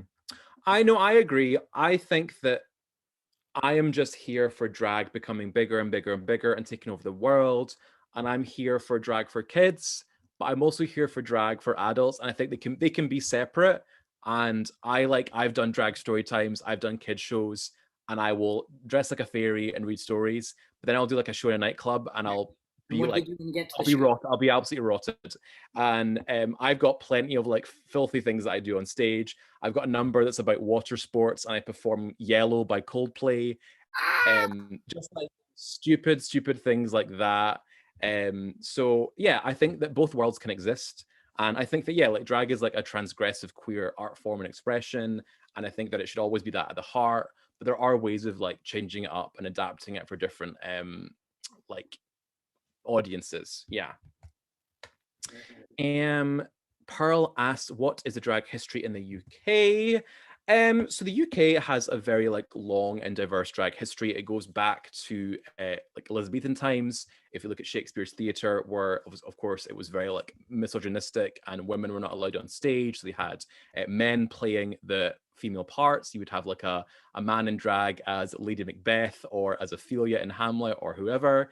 And then drag kind of like continued on in like music hall and in theatre, which became very popular like from the kind of 18th century onwards into Victorian times.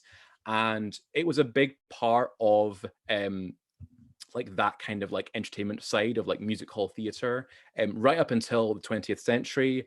And actually, random claim to fame, but one of my relatives was actually a very prolific drag king in the early 20th century. He was called Vesta Tilly, because my dad's family are from Wales, and like my Welsh family were related to Vesta Tilly, who was from Worcester, just near the Welsh border in England. And yeah, Vesatili was like a famous drag king who was like entertaining the troops in World War I and like toured the US. So yeah, the UK's got a very, very long drag history that for both like drag queens and drag kings. And yeah, like my cousin did some like genealogy a couple of years back and discovered that we are related to Vesatili randomly. I think she's like my great great great aunt or something. But yeah, look her up. She's got a Wikipedia page. And of course, like drag continued throughout the 20th century in the UK. And I guess it kind of moved away from the music hall and into more of like the queer community and like nightclubs as that kind of scene grew. But of course, the UK has a massive tradition of pantomime. So UK drag history is incredible. And definitely, like, if you can, like, watch some documentaries. There's plenty of great, amazing British what do you call it, Pathy documentaries that have like the RVT, the Royal Vauxhall Tavern in London, and like all the kind of amazing shows there in the 60s and the 50s, with all these kind of old school queens. So it's lots of fun, and you have legends like Daniel LaRue and Lily Savage and people like that. So I love UK drag, and I'm obsessed with its history. Do you remember watching Lily Savage on TV in the 90s? No, I mean, I was born in 94, so I don't really remember it that much. But I will say, my mom always tells me that when I was born, there was Lily Savage on the TV in the room in the hospital. So who knows, maybe it was like a sign. I used to go to my nana's when, my mum and dad would go out, and she would put the fire on. She had this white shag carpet in front of the fire, and I would lie on this and watch Lily Savage. And it wasn't till like maybe a few months ago that I thought about it, and I was like, this was me openly enjoying drag on TV in front of a family member without feeling insecure about it. And I kind of never realized the kind of safe space that she made for me, and so I kind Totally, of yeah. and, I think like when you're like someone who loves drag or does drag, you'll always have that moment where you first experience drag. I'm not quite sure what my first moment was, but I remember when I was a teenager, I kind of became obsessed with like the 80s and the New Romantics, and like people like Boy George and like all of those like crazy people who did like amazing makeup and costumes in that kind of period. So I guess that's a kind of a drag adjacent kind of movement. It's not really drag, but it is about like fashion and makeup and stuff, and performance. So yeah, like I think it's fun looking back, definitely. So once you're happy with your brows, Aiden, I would say you could maybe like glue your lashes. Or do you have the magnetic lashes you were saying earlier? yeah, I'm hoping that they work. I'm not going to wait until I'm happy with my brows, because we would be here until the wee hours of the morning. Well, from what I can see, they look great. And you know what? Like, if you were on a stage, I would be tipping you. So that's all I'm saying. Yes. I believe you may have been the very first queen in Aberdeen to receive a tip while performing. And I think you were also the very first queen in Aberdeen that did a death drop on stage. Oh God, maybe. Yeah.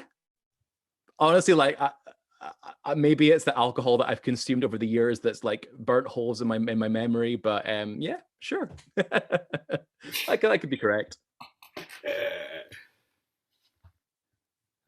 Why are you stuck together? There we go. Does anyone out there have any like final burning questions before we wrap up? Get it now. Who invented fake lashes, and why do they hate people's eyes so much?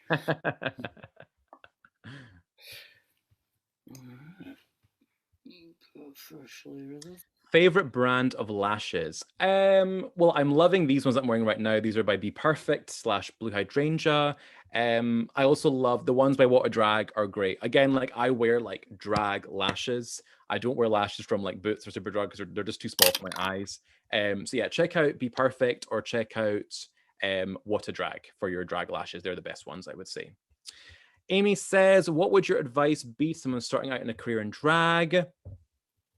I think I will actually echo what Aiden said earlier. Do not care what other people think of you. I think a lot of the time people are worried about their perception and about what people think of them. Of course, like still like try and be a good person, don't be like an asshole. But drag is about like being like your true self. It's about like letting your expression and your artistry out of you. And again, there are no rules. Don't let someone say to you, oh, that's not drag, or oh, that's not like how drag should be. Like it's about being like free and being experimental and having fun.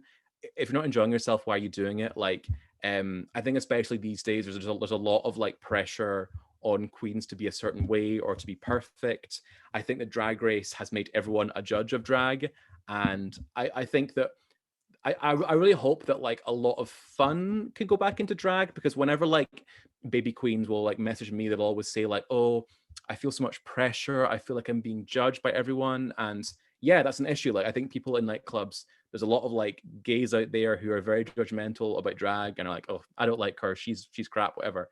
No, just like celebrate everyone's performance, everyone's art form, everyone's expression, be supportive. And yeah, like that's my advice, I would say. So for me with drag, I find if you're going to do drag and you're going to perform, it's because you've got something to say. Exactly, yes. So never forget that. Just be like, you know what, I came here to do a lip sync about, gender non-conformity. So if someone's like, ew, you look like half man, half woman, just be like, yeah, because this is the point I'm making. Totally. I think that that's a very important thing, that when you are starting in drag, think about like what are you trying to say? What are you trying to like put out there? I think that a lot of people can be a little bit they're like, okay, I have seen this on Drag Race, I'm going to do that too, and just kind of copy what they've seen already. And that's fine, but I think it is good to be a bit more like unique and be more free. And yeah, like I think don't worry about trying to do what's already been done. Try and like push yourself further. As a host, what song/mix would you recommend new performers avoid because the song is done to death? Okay, here we go. What songs are done to death? On this way, I am sick of seeing. It's weird because there's lots of songs that are like your obvious ones, like all of your camp classics, like "I Will Survive" and "Raining Men." Queens these days don't perform them anymore. I want to see more of like camp classics coming back. I think that queens these days try and be edgy. And what song am I sick of seeing queens doing again and again and again? Bad Guy, Billie Eilish. No, I've seen that way too many times. If I have to see another drag queen dressed as Pennywise doing Bad Guy, no. I'm sick of seeing that. So yeah, don't pick a song because you've seen another queen doing it. Pick something that you will enjoy, because if you're enjoying the song, if you're having fun, the audience will get that song. That you'll get that vibe as well. So pick a song that you enjoy, and then you will enjoy performing it. So guys, don't forget to stick around for my performance of Bad Guy by Billie Eilish. I have no joke. I have gone to a singing audition for like a singing competition, and the person before me did a song. What did he do? He did "Bridge Over Troubled Water" or something like that. I was waiting to go out, but the judge had just said to him, "You made the wrong song choice. I always tell people, do not sing these 3 songs in auditions." 2 of the 3 that he said I had prepared for that audition. So I walked out and I was like, he went, "What are you singing?" And I went, "I don't know now." Why? I was like, what were the 2 songs? I'm pretty sure "Bridge Over Troubled Water" was one because it's a big belty song, and then was it "Creep" by Radiohead? He was like, "I love that song." He's like, "Everybody has done that to death." So I was just like, okay, I'm gonna sing "Bang Bang" by Nicki Minaj, Ariana Grande, and Jessie J. Hey, I got through the round. I was happy. I mean, I love and hate that song, because whenever there's a drag show and there's 3 drag queens, we're like, what number will we do? We'll do Bang Bang because there's 3 of us. Like, if there's 3 of you, you do Bang Bang. If there's 4 of you, you do Lady Marmalade. If there's 2 of you, you do Telephone. Those are the drag rules, okay? So, question for you. Okay. For underneath my eye here, Would you recommend which like the so I used this pencil, this Why not put a little bit of that kind of bright pink shade, a little bit of a dusting of that underneath your eye makeup? That could be nice. because that's one thing that I really like when I see queens doing it. But So I've got a little bit of a kind of an orangey red under my eyes today. I don't know if you can see it. mm-hmm. Where is...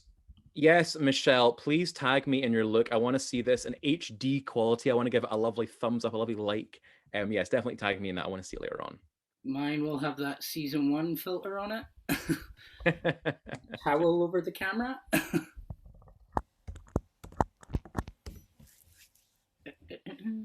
Right. Yes, everyone, honestly, like, tag me in your looks. I want to see it. I want to give it a like. It's same goes. Please do tag SAE, just because obviously, as much as we've hosted tonight, we'd love to invite Rue back. So obviously, the more we can interact and promote the events we do, the more likely I can get everyone on board to have more events like this. So yes, please do tag us. Yay! I will jump in and second that. There's a couple of us trying to get an LGBTQ society started at SAE. So the more interaction there is with like this, the more it might compel them to, you know, help us out. And I really want a queer community at my college just because... Oh, we're getting it sorted, Aidan, don't you worry. So I'll have Shan messaging me every like... This is like me and one of the girls that's kind of trying to get this going. She's super organized and great at organizing things, and I'm better at this kind of thing. So she has to kind of like message me to be like, have you done this? Have you done this? And I'm like, no, I haven't. I'll do it now. I'm so sorry. Yeah, so just some feedback on why we obviously have hosted tonight. So this was part of our series of events that we were putting together just to obviously honour the fact that February is the month for LGBTQ history. So yeah, we are obviously going to be looking forward to some amazing events like this come July time again when it moves on to Pride. So do definitely keep an eye out on our website and things like that for events that are coming up. We host a lot of different SAE events throughout the year, so they're not always just they are quite generally focused around the subjects that we teach, but we do host some different ones like tonight. So yeah, just keep an eye out on our website. That's amazing. Someone here is asking, Elaine, would love a demo yourself, which shows how you get in drag. So I can do that. If you check out my YouTube channel, I have lots of like makeup videos there. Just search for Rujazzle, RUJZZLE on YouTube. And yeah, like my face does take like a full 2 hours, and it could take 3 if I'm talking as well. So if you want that, maybe it could happen. Who knows? I know, I'm half expecting them to be like, Aidan, hurry up, it's 10:30 p.m. or something. I have just noticed that the highlighting I did under my eye has completely like kind of cracked and gone away. So I'm just... What you could do is, if you have any like this is my solution. If there's any like flaws or cracking, get some loose glitter and tap it on, and it will cover any like texture or flaws.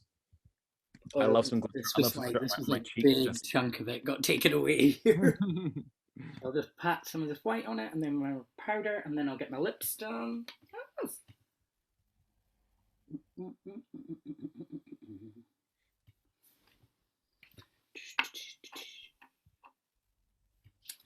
Oh, I've got a question for you. Mm-hmm. Do you think you could beat Lawrence Chaney in a lip sync for your life? Depends what song it is. Because Lawrence is great at ballads, and it's funny because if she for episode 2 when it was Rats and Rusical, I kind of wish that she'd lip synced because she would have killed Memory. She would have killed it, done so well, because Lawrence does ballads in Glasgow and she's so well known for that. So yeah, if it was a ballad, she beat me. If it was anything like a little bit more high tempo, I think I would beat her. So one thing was when Tia Coffey and Lawrence were lip syncing, I literally said to my friend, if Tia Coffey does that thing where she jumps in the air and lands on her knees again, I'm gonna go nuts. And then Lawrence did it. And I was like, yeah. There's been, for real though, anyone watching who's starting drag, do not do a knee drop. It is so bad for your body. Do not do this. Knee drop, unless you are wearing knee pads, do not do it. It destroys your knees. And if you're planning on doing any kind of stunt, practice, do stretches, make sure you're in good like physical health that your body can go through that. I mean, in Glasgow, I host shows here and we do competitions for baby queens. And I really see a lot of queens who damage their bodies trying to do stunts on stage. So please, like, be careful. And I feel like a total mum here, but I've seen like queens who like do like a knee drop. And then once this performer did that and both their knees started bleeding, it was like two like stigmatas on their knees bleeding down. We had to call an ambulance. It was not good. Also once a performer did a death drop where they like fell backwards on their back, hit their head on the stage and passed out. They literally did a death drop and were dead. No, they weren't dead, but they had to like they were fully like out cold for like a few minutes. So yes, be careful. And there's performers in Glasgow like Nico saying here. Kiko broke her leg performing. I've known queens who've like hurt their wrist. But yeah, be careful, really careful. A lot of drag queens end up with what doctors call handmaiden's knee, which is where you have like kind of what do you call it? Kind of rougher skin around your knees. And it's, I think in the past, like in Victorian times, servants would get like rougher knees from being on their knees, like scrubbing floors. And somehow drag queens are getting this Victorian condition from doing stunts on stage. So yeah, be careful, please, children. I call those my Friday night knees. So yeah, when you get a chance, I would go with your lips, and then I think we are finished with this look. Okay, right. Where's my nice black lipstick that I bought? And I think actually black and purple is a great combination. It's very like rock and roll. Love that. I love a good black lip as well. Here it is. Ooh.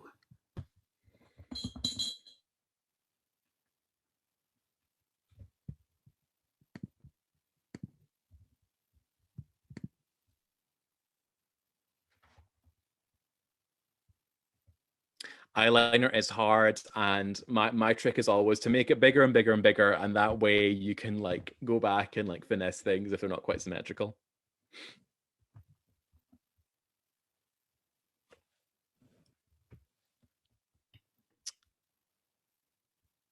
I've so enjoyed this. Thank you, Rujazzle. You're amazing. And Aiden from modeling, SAE for putting this on. Oh, you're well welcome. Thank you for joining us.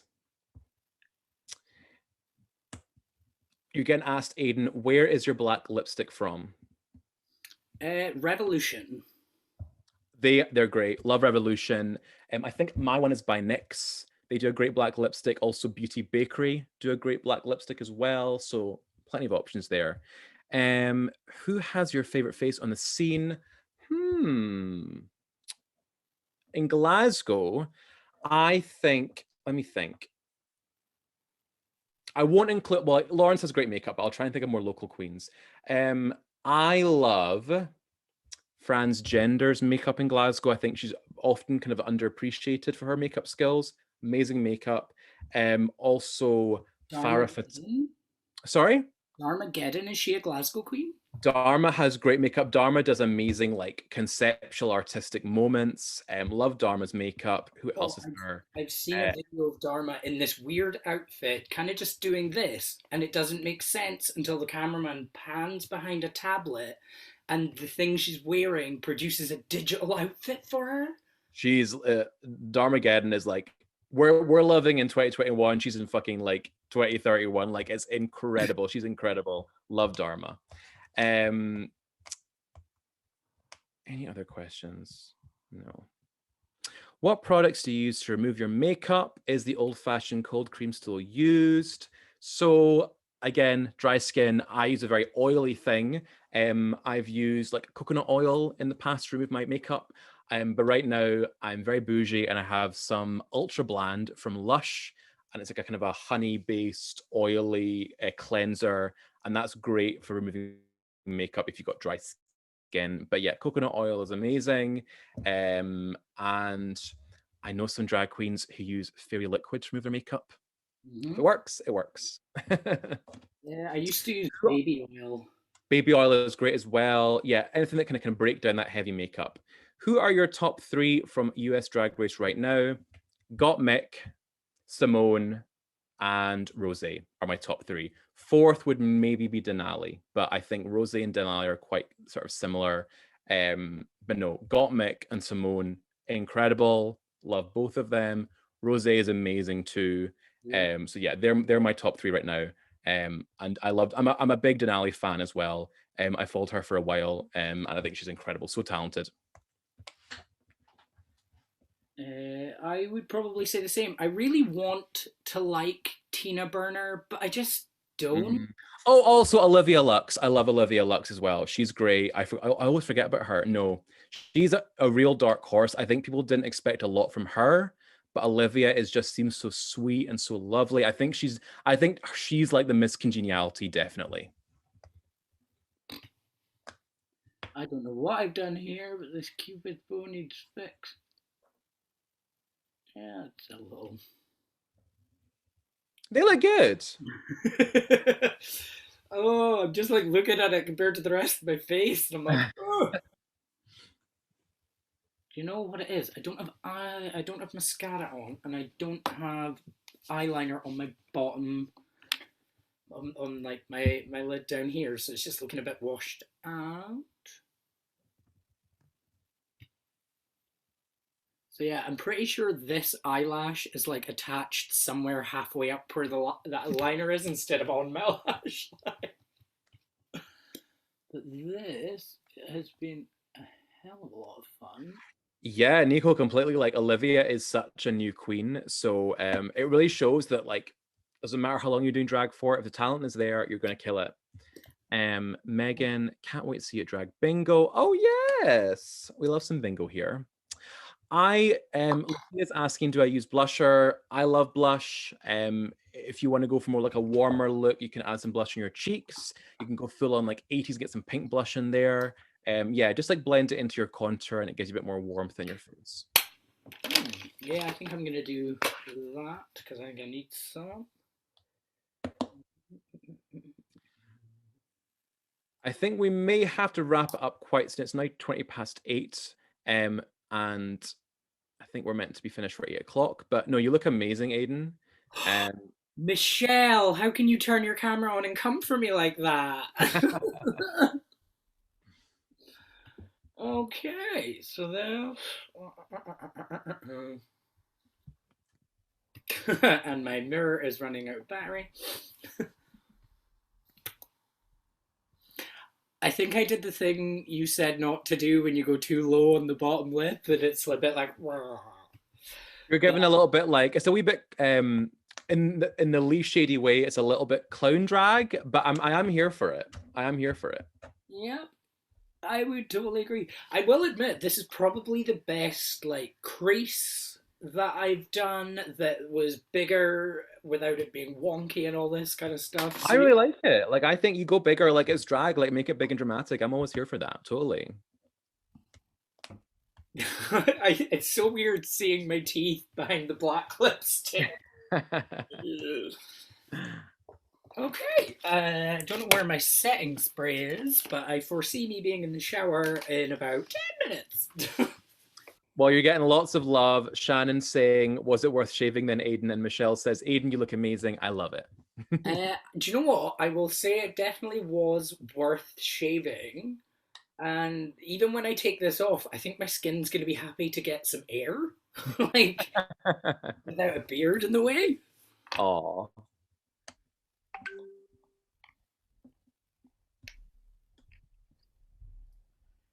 But yeah, if anyone has any final questions, I think we're going to wrap up. Is that right, Alice?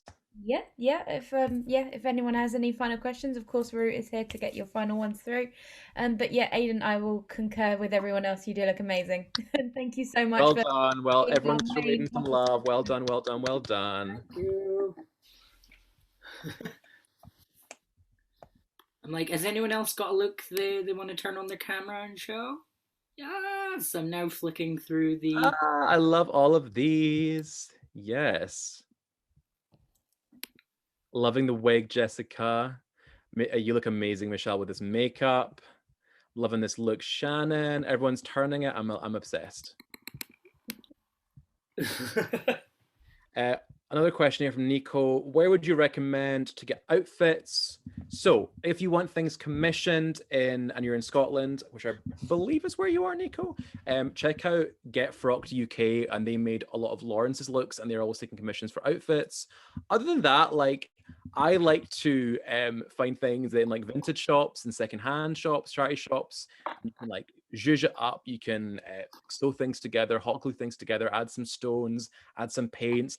That's like how you make things drag, make it bigger and more exciting. So, you know what, like experiment, find some cheap things, like practice sewing, and yeah, like just experiment and have fun with it. Just don't get your outfit from H&M. No, that's totally fine, but I do agree that it is good to like give it a bit more zhuzh, although I didn't agree with that comment. No, I thought she went way overboard with that. A bit too hard, yeah. Yeah, I think that's us all done, Alice. Yeah, well, as I say, thank you very much. Firstly, to Rue, of course. You've been absolutely amazing and given us some fantastic tips and tricks along the way. Again, yes, thank you for Aidan for being obviously a very willing participant.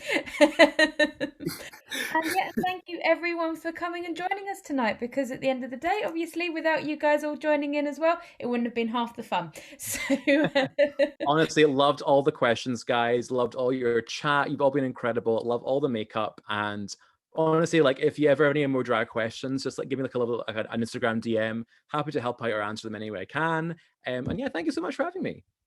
Perfect. Well, thank you all, and yeah, with that we'll be closing the event down. But yes, as I say, do tag us, and I'm sure obviously Rue will agree again. Do tag us all in, and yeah, we look forward to seeing you all again soon.